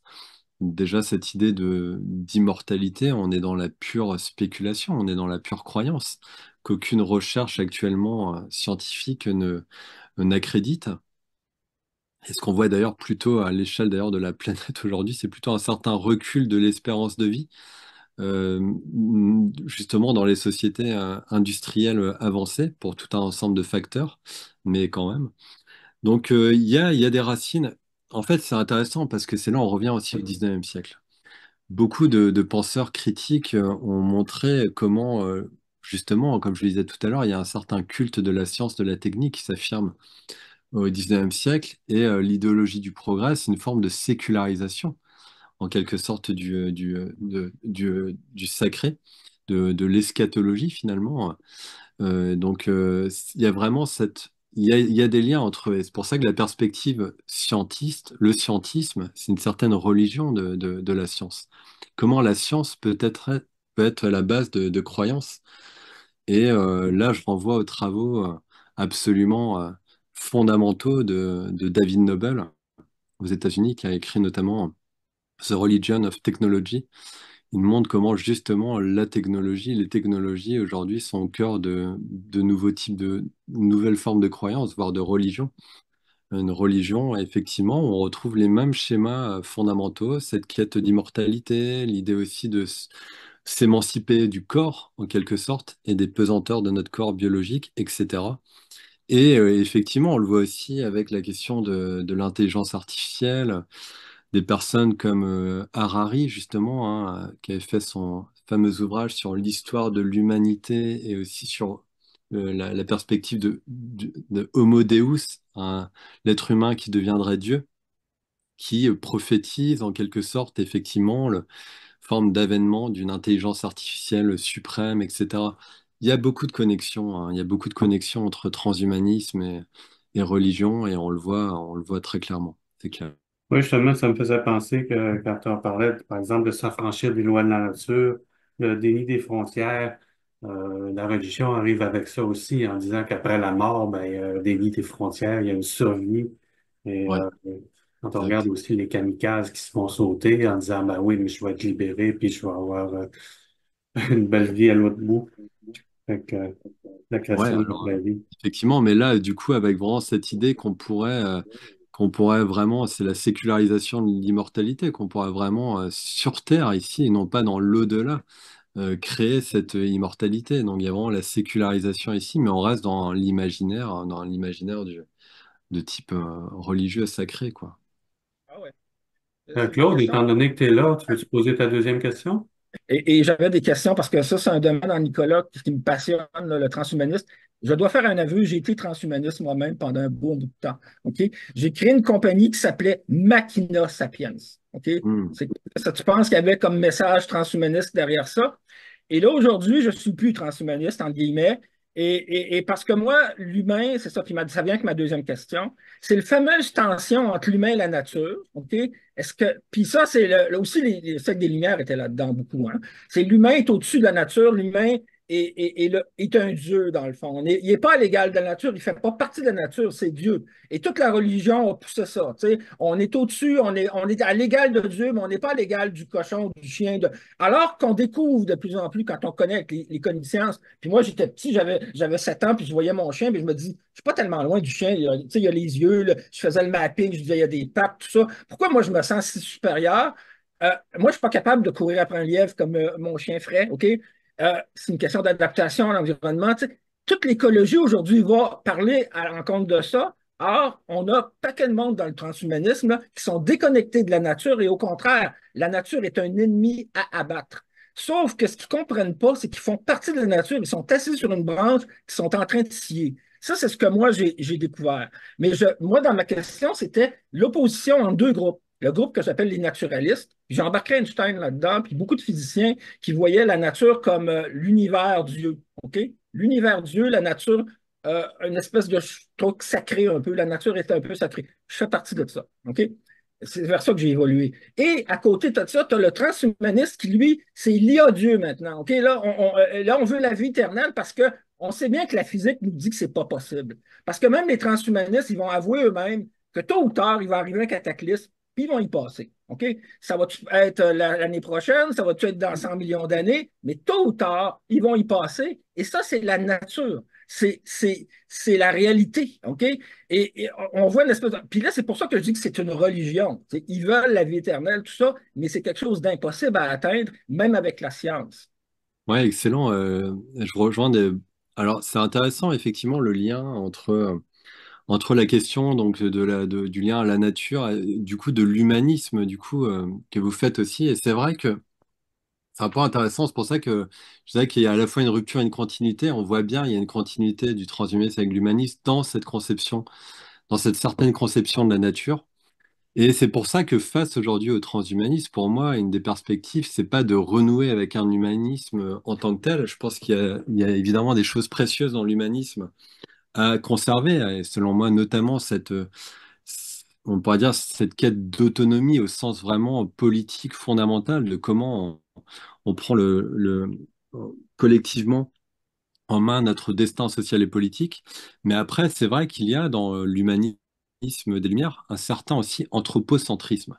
C'est-à-dire qu'on est Mhm. focalisé sur l'être humain. L'être humain a tendance à être pensé que dans son arrachement à la nature et non pas dans la continuité. Il y a une vision finalement très problématique de la nature aussi, de ce point de vue-là. Donc c'est vrai que pour moi aujourd'hui, la perspective que je trouve de perspectives que je trouve pertinentes aujourd'hui face au transhumanisme, c'est toutes les perspectives autour de l'écologie politique, de l'écoféminisme, des perspectives autour de la décroissance qui vont justement ici repenser fondamentalement l'être humain dans son lien à la nature, mais pas une nature justement pensée comme inerte finalement, pas aussi au sens comment dire, d'un substrat biologique auquel il faudra la conformer, comme c'était notamment le cas de la pensée eugéniste ou autre. Non, plutôt la nature ici pensée comme, et au sens du vivant, comme force agissante. Et finalement, de ce point de vue-là, oui, il faut repenser toute notre conception de l'humain dans la veine des perspectives de l'écologie politique, qui pour moi nous ramène vraiment à une pensée effectivement de la limite, des limites. Et ça, je pense que c'est vraiment essentiel. Et encore une fois, je pense qu'il faut distinguer clairement aussi les perspectives de l'écologie politique versus les perspectives qu'on qualifie souvent de bioconservatrices. Les bioconservateurs sont être plutôt c'était le cas dans chez beaucoup de critiques du transhumanisme qui vont se référer à un ordre naturel pour dire que finalement, bah, les transhumanistes transgressent la nature humaine, etc. On est vraiment là dans une pensée très très problématique parce qu'ils essentialisent la nature humaine. C'est le cas notamment du politologue Francis Fukuyama, l'auteur célèbre de La fin de l'histoire, qui avait ensuite écrit son ouvrage La fin de l'homme, où il s'inquiétait justement des progrès, des nouvelles technologies et du transhumanisme qui, pour lui, affectaient la nature humaine. Je pense qu'il faut faire très attention avec cette idée de nature humaine qui reposera sur un socle biologique. Il faut s'opposer, à mon sens, à cette vision qui est très conservatrice, qui amène plutôt à naturaliser l'ordre social actuel. faut plutôt renouer effectivement avec une vision plutôt d'écologie politique qui n'a rien à voir, qui vise plutôt ici de voir le prolongement entre l'humain et le vivant et à, comment dire, à miser aussi sur l'importance des limites, sur je dirais la part terrestre en fait de l'humanité, irréductible. En fait, je sais pas si je vais le dire aussi bien là, mais que je l'ai écrit, ben, j'y ai pensé longtemps. Mais c'est juste pour dire que, indépendamment du mouvement idéologique là, du transhumanisme, là, le progrès scientifique et technique, si on regarde la tendance, est-ce que ça va pas logiquement nous mener aux mêmes objectifs sans nécessairement les rechercher et donc dire ben, on repousse l'espérance de vie constamment. Peut-être qu'on va frapper un mur avec l'ADN qui nous dit que c'est 120 ans. Peut-être qu'on va réussir à passer cette barrière-là, que ce soit biologiquement ou avec les cyborgs. Mais en rajoutant du cyborg, mettons, là-dedans, ou en transférant la conscience dans des machines. Mais bref, tu sais, est-ce qu'il n'y a pas déjà une tendance qui va là, indépendamment de la volonté ou non d'en faire un mouvement idéologique? Tu sais, tous ceux qui travaillent là-dessus à repousser l'espérance de vie, c'est peut-être pas des gens qui pensent à l'idéologie transhumaniste, mais qui vont quand même dans ce sens-là, logiquement comme aboutissement. Là. Ouais. Euh, donc c'est ma question. Là. Ouais. Ouais, c'est une excellente question, effectivement, et ça, alors ça pose, oui, ça, il y a plusieurs recherches qui sont menées actuellement, justement en sciences sociales, sur justement les visions que plusieurs chercheurs dans le domaine de justement de la biologie, biologie de synthèse, biotechnologie, vont avoir de l'être humain souvent c'est ça qui est intéressant, c'est que dans les recherches scientifiques aujourd'hui, technoscientifiques, on va présenter le transhumanisme plutôt comme un repoussoir. Alors, beaucoup de chercheurs vont dire non, non, c'est vraiment pas on n'est vraiment pas dans le transhumanisme, ils sont vraiment. Donc le transhumanisme sert souvent d'épouvantail, mais quand on regarde aussi des fois plutôt les présupposés aussi, la vision de l'être humain qui peut habiter aussi certains chercheurs contemporains, on va retrouver pourtant des perspectives souvent aussi similaires, notamment la vision du vivant, de la vie associée à justement la machine, à une machine qu'on pourrait perfectionner ou d'une machine imparfaite, etc. Donc on retrouve des a priori communs, je dirais, qui sont les a priori non pas, qui sont les a priori finalement de la biotechnologie. De plus en plus, en fait, aujourd'hui, on pense le vivant, le monde de la vie, sur le principe de la technologie. Donc il y a vraiment ça, c'est quand même du coup un point de convergence aussi de ce point de vue-là, même si beaucoup de chercheurs cherchent à se distinguer et se différencient radicalement pourtant des perspectives transhumanistes. Puis il y a par ailleurs aussi, il faut tenir compte aussi du fait qu'aujourd'hui, bah, beaucoup des recherches aussi sont guidées par des intérêts privés finalement, des intérêts qui vont aussi conduire souvent éloigner aussi beaucoup par exemple, de la recherche fondamentale aussi pour aller vers des applications qui vont finalement nourrir en quelque sorte notre modèle de société. Et dans un modèle de société basé sur l'accélération permanente, sur la croissance, qui met toujours plus à l'épreuve nos capacités physiques, mentales ou autres, effectivement, beaucoup de recherches vont dans le sens de comment améliorer les performances justement du corps limité dans ce contexte. Donc oui, il y a aussi une tendance de ce point de vue-là, mais qui est à mettre en lien avec le modèle de société.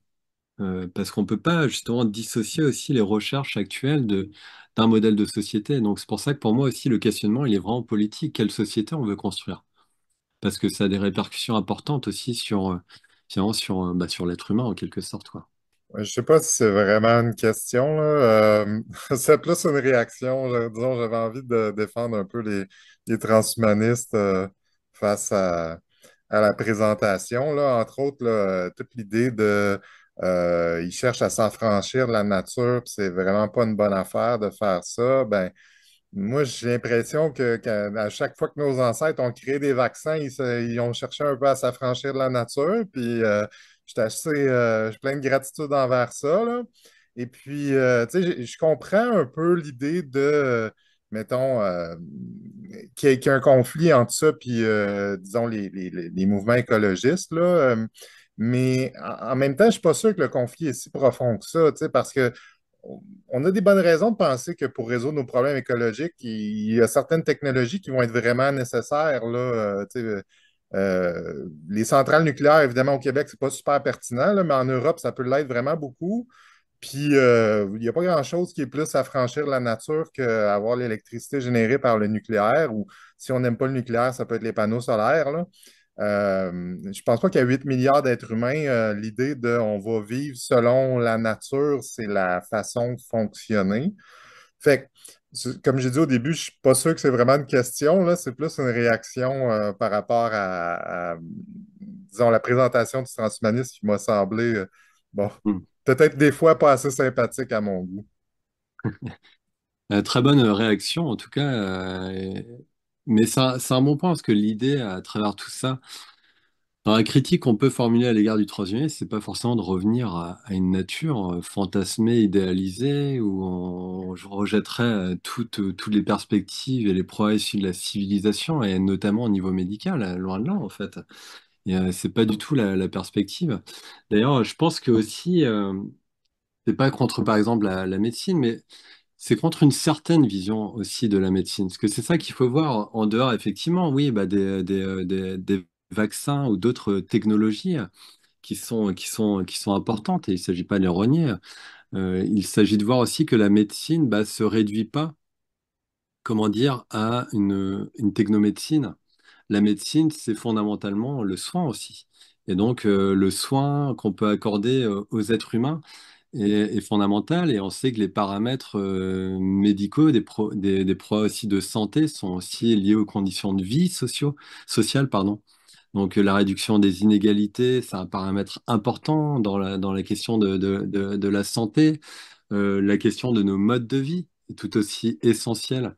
Un monde, effectivement, de plus en plus, comment dire, centré sur la technologie, va aussi, comment dire, avoir un impact aussi sur nos corps. En fait, on est dans des modes de vie aujourd'hui, de consommation aussi, qui a un impact aussi sur notre santé. Donc, la question de la santé, de la médecine sont des questions qui se réduisent pas à la question technique. Et donc, la question des innovations techniques, biomédicales, elles sont essentielles, et il ne s'agit pas de les rejeter, il s'agit plutôt d'être capable de les repenser plus largement dans un modèle de société.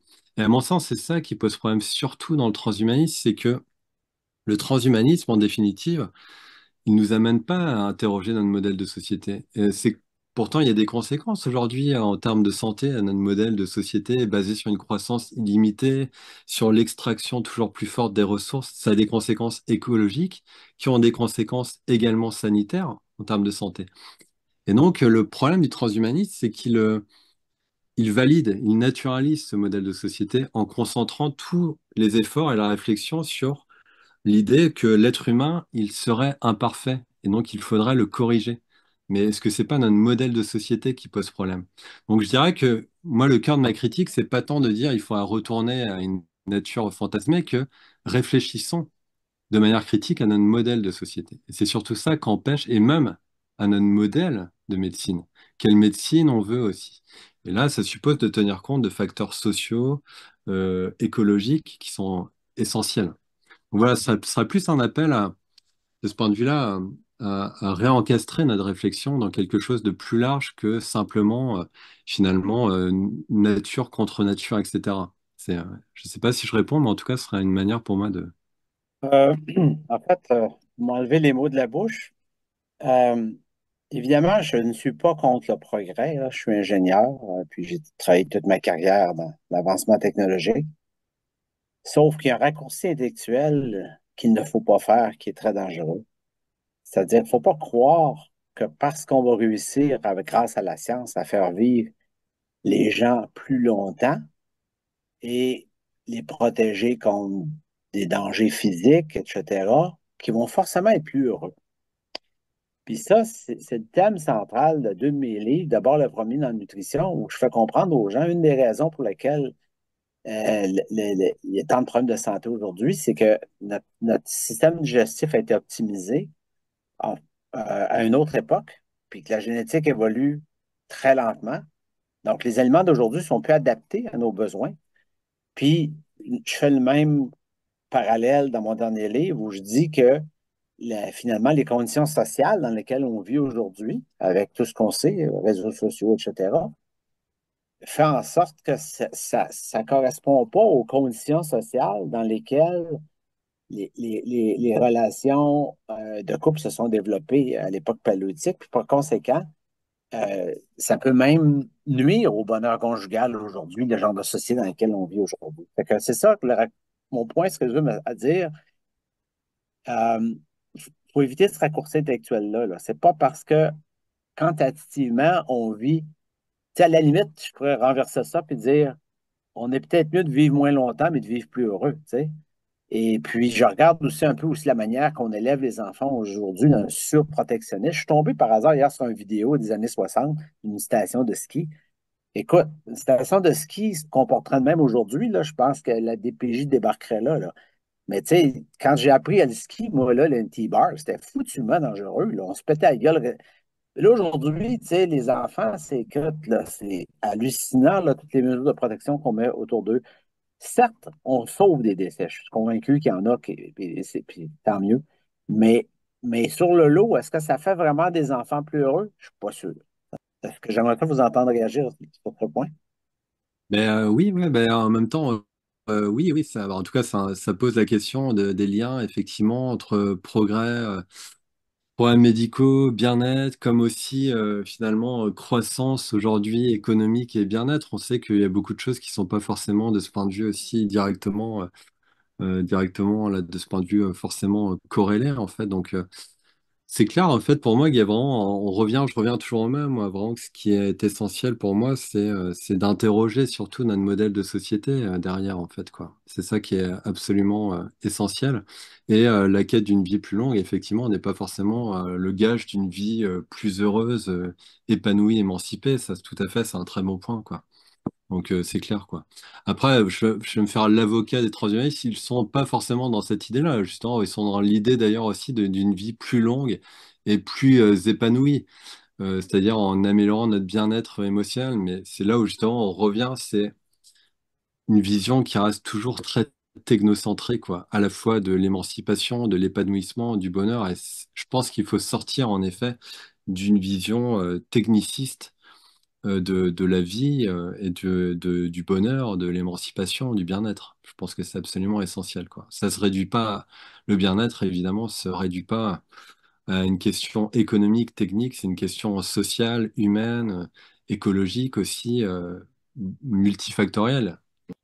Oui, ben en fait, il y a tout un projet aussi qui est très individualiste, là, politiquement parlant, là, et ça fait déjà, moi je constate, c'est surtout après la chute du mur de Berlin, là, puis l'échec en fait du communisme à la russe, qu'on a vu un mouvement là, tu sais, d'inégalité, donc le capitalisme triomphaire et tout ça. Et donc c'est une vision très individualiste, là. On est, puis ça évacue tout le côté social, tu sais, les inégalités. Donc c'est une élite transhumanistes, des post-humains potentiellement, qui seraient comme une espèce de race supérieure. Là. On est dans le nazisme un peu. Là. Et tous les autres, dans le fond, là, c'est du menu fretin. Là, tu sais, c'est pas, donc, il y a une vision qui est très élitiste, une vision très comment dire, individualiste, puis on évacue le côté social puis les inégalités. Est-ce que c'est pas un problème aussi du transhumanisme? Oui, alors, alors le côté élitiste, élitaire, le côté libertarien, finalement, anarcho-capitaliste, on le retrouve effectivement. Après, on pourrait voir que chez beaucoup de transhumanistes aujourd'hui, il y a la volonté plutôt de sortir de cette vision-là et d'être dans une vision. C'est un point que j'avais développé, je l'avais peut-être déjà évoqué la dernière fois, mais beaucoup de transhumanistes aujourd'hui cherchent à justement comment faire en sorte que les technologies d'augmentation bénéficient au plus grand nombre. Donc, ils sont vraiment dans l'idée que, faudrait pas que ça reste réservé à une élite, mais qu'on puisse assurer un égal accès de toutes et tous finalement aux perspectives d'amélioration. Le problème finalement de cette vision, c'est qu'on part du principe on part du principe que l'augmentation est en elle-même aussi souhaitable.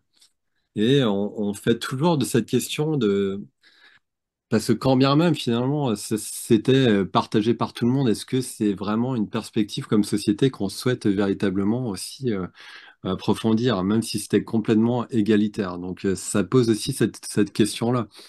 Donc, puis ce qu'on voit finalement aussi, surtout, c'est qu'il y a beaucoup de discussions aujourd'hui sur le fait que, bah oui, les technologies d'augmentation bénéficiera juste à une élite, etc., versus le reste de l'humanité qui serait en retard et qui deviendrait, d'ailleurs, c'est le terme souvent de critique, qui deviendrait une sous-espèce humaine face à l'élite de l'humanité augmentée. Ce qu'on voit, et moi c'est ce que je vois dans les recherches, je l'avais peut-être déjà évoqué, mais on voit plutôt aujourd'hui, par exemple, le fait, notamment avec l'utilisation de médicaments qui est à des fins non médicales, hein, aujourd'hui dans les milieux étudiants, dans les milieux de travail, etc., pour endurer des conditions de travail extrêmement dures, avec un accès quand même très facile finalement aux médicaments comme technologie assez abordable. Ça dépend lesquels, mais d'une manière générale. On peut se demander si finalement c'est pas le fait plutôt de ne pas s'augmenter qui risque de devenir un privilège de classe. Dans le sens où aujourd'hui, pour beaucoup, ils n'ont pas le choix de recourir, je reprends l'exemple, à des psychostimulants, à d'autres substances pour garder la tête hors de l'eau au travail, alors que justement, une certaine élite, elle qui ne subit pas les rythmes du productivisme et de l'accélération de nos sociétés, elle n'a pas à s'augmenter, elle a juste à pouvoir bénéficier d'un rythme de vie plus humain d'une certaine manière.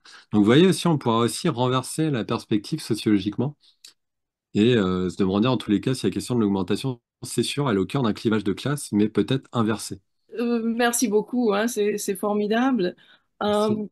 Euh, euh, mais en faisant comment dirais-je, le résumé, là, on remarque que finalement les aspirations des hommes ont toujours été les mêmes.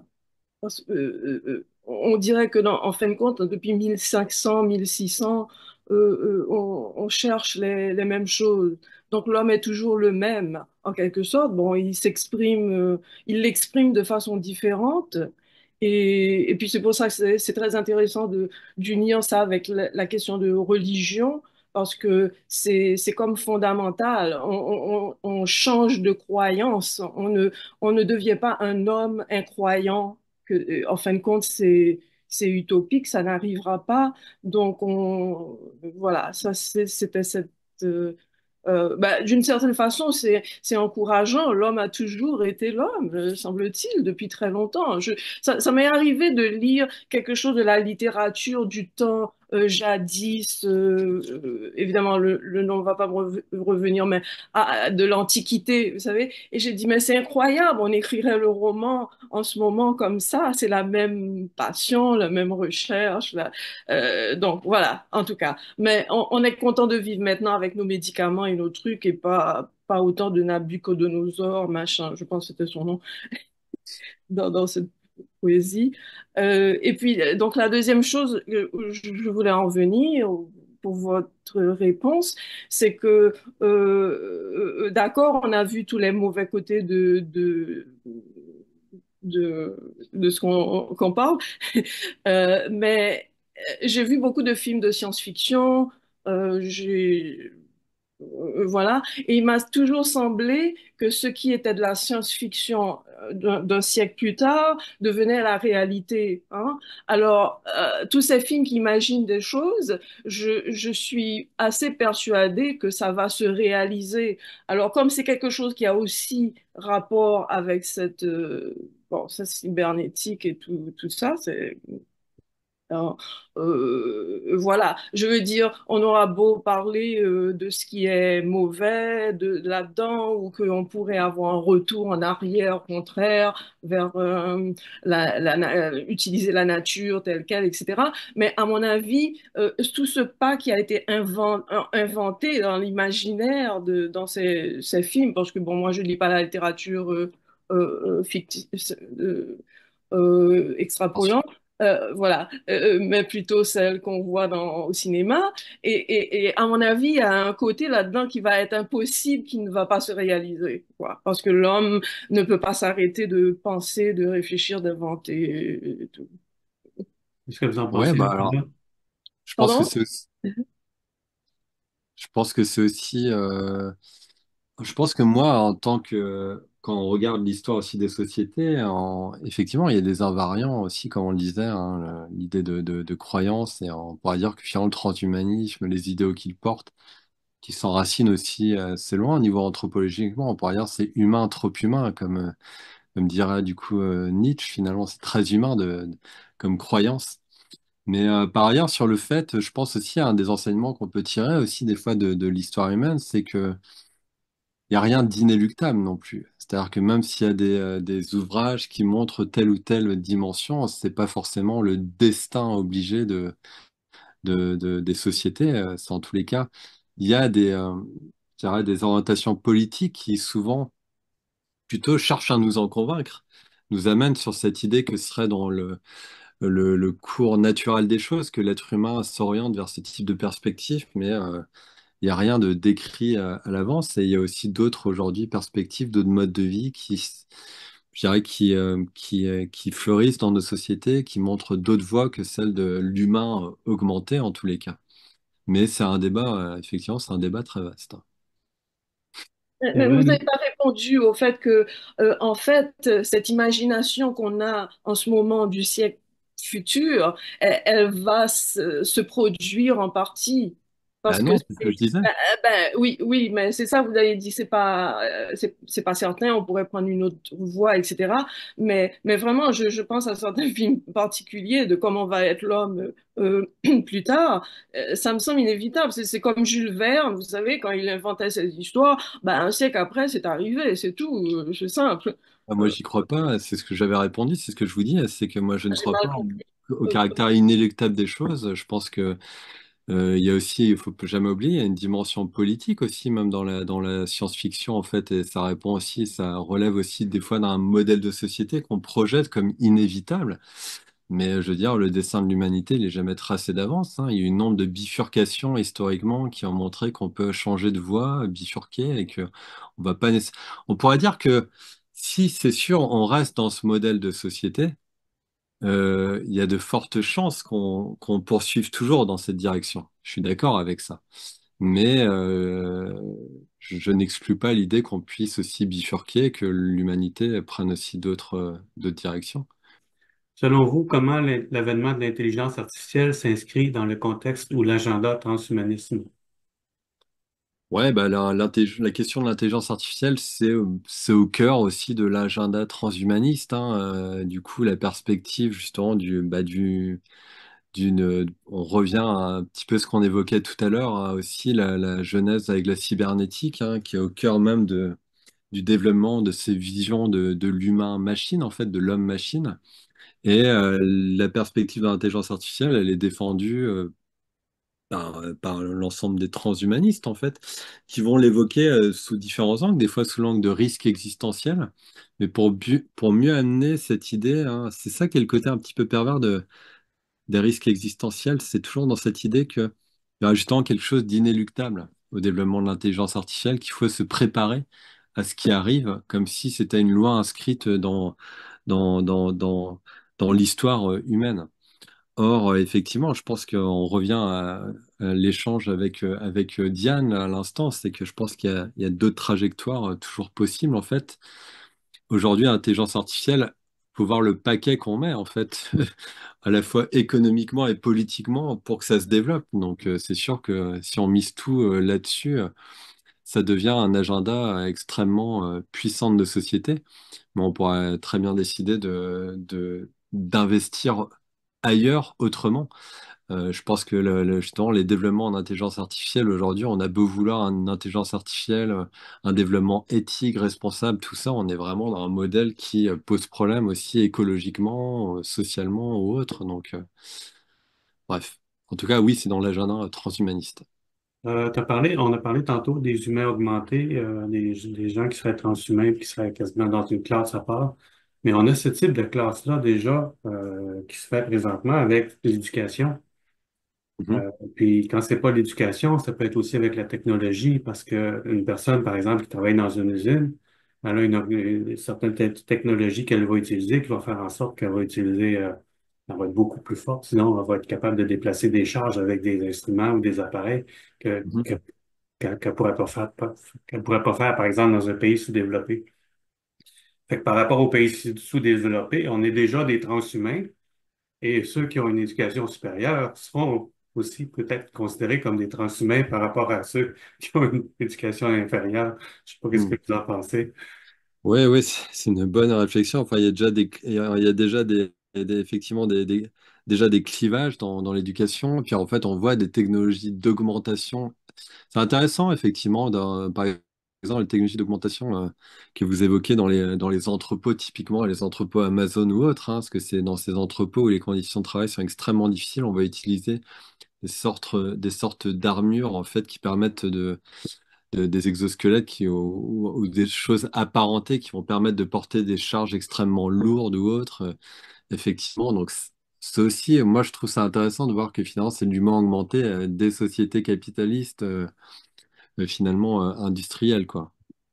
Oui, ben en fait, c'est juste que si on fait vraiment abstraction de l'idéologie, puis qu'on parle juste d'humain augmenté, parce que je maîtrise pas toutes les nuances de ce que préconise là, le transhumanisme, là, mais est-ce qu'on peut s'entendre pour dire qu'un humain augmenté, c'est envisageable, possible, ça peut même être positif, sans empêcher tous les autres objectifs de bonheur, harmonie écologique, tout ce qu'on a entendu tantôt. J'ai juste l'impression que on a tellement attaché les effets pervers de l'humanité puis du capitalisme à l'idée d'un humain augmenté que c'est juste impossible d'envisager ça dans un scénario qui finit bien. Donc, Ouais, bah alors c'est une puis bonne je ne question. vois pas pourquoi ça serait pas possible là, de dire, ben regarde, on s'est amélioré en écologie, on s'est amélioré sur le bonheur, on s'est amélioré en nutrition, puis en plus, on a amélioré l'humain, puis là, ben, la technologie percole de plus en plus sur la classe moyenne, puis tu sais, tout ça, ça peut pas être impossible là, juste parce que c'est fondamentalement mauvais, là. Alors, ouais, ouais, alors moi je dis pas que c'est parce que c'est fondamentalement mauvais, je dis que c'est fondamentalement attaché à un modèle de société. Pour moi, le transhumanisme reste indissociable d'un modèle de société qui, pour moi, est problématique.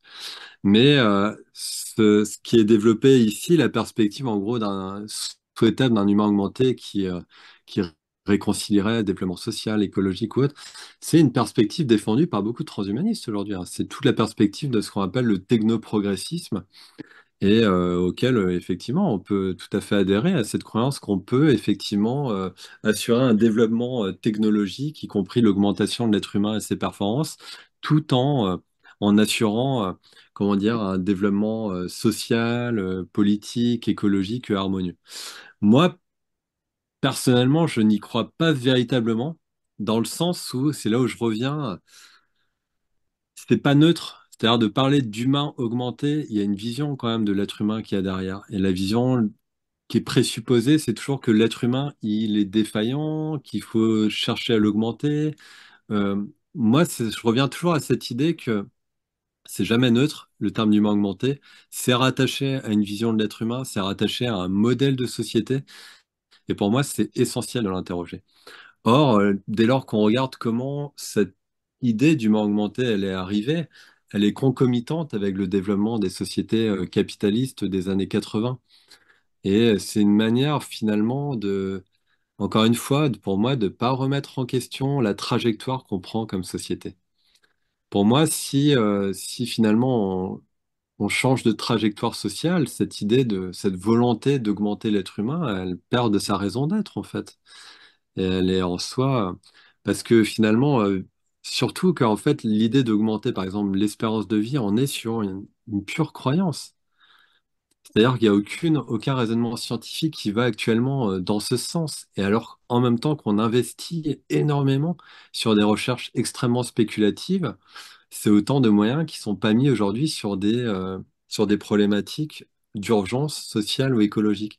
Donc il y a presque aussi quelque chose, tu sais, des vases communicants, quoi. C'est-à-dire que là où on investit sur des choses très spéculatives, c'est autant d'argent qu'on ne met pas ailleurs sur des choses importantes.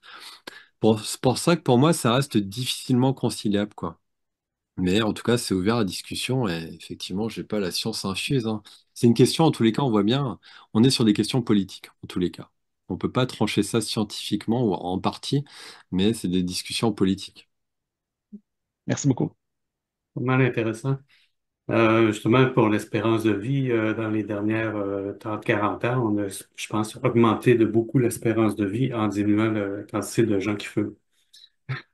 Ça a été peut-être le facteur ou un des facteurs peut-être les plus grands pour augmenter l'espérance de vie qu'on a vu Ouais, depuis longtemps. ouais, tout à fait, c'est vrai. Et puis, comme je disais tout à l'heure, l'espérance de vie tend à légèrement baisser aux États-Unis, dans les pays industriels. Donc, c'est ça aussi la réalité écologique et sociale d'aujourd'hui. Fait que, merci beaucoup pour cette conférence et pour cette période de discussion. Merci à ceux qui ont posé les questions. Et je pense que ça a été Merci. pas mal intéressant. Merci Ouais, super beaucoup. intéressant. Merci vraiment pour les échanges, hein. Merci à toutes et à tous.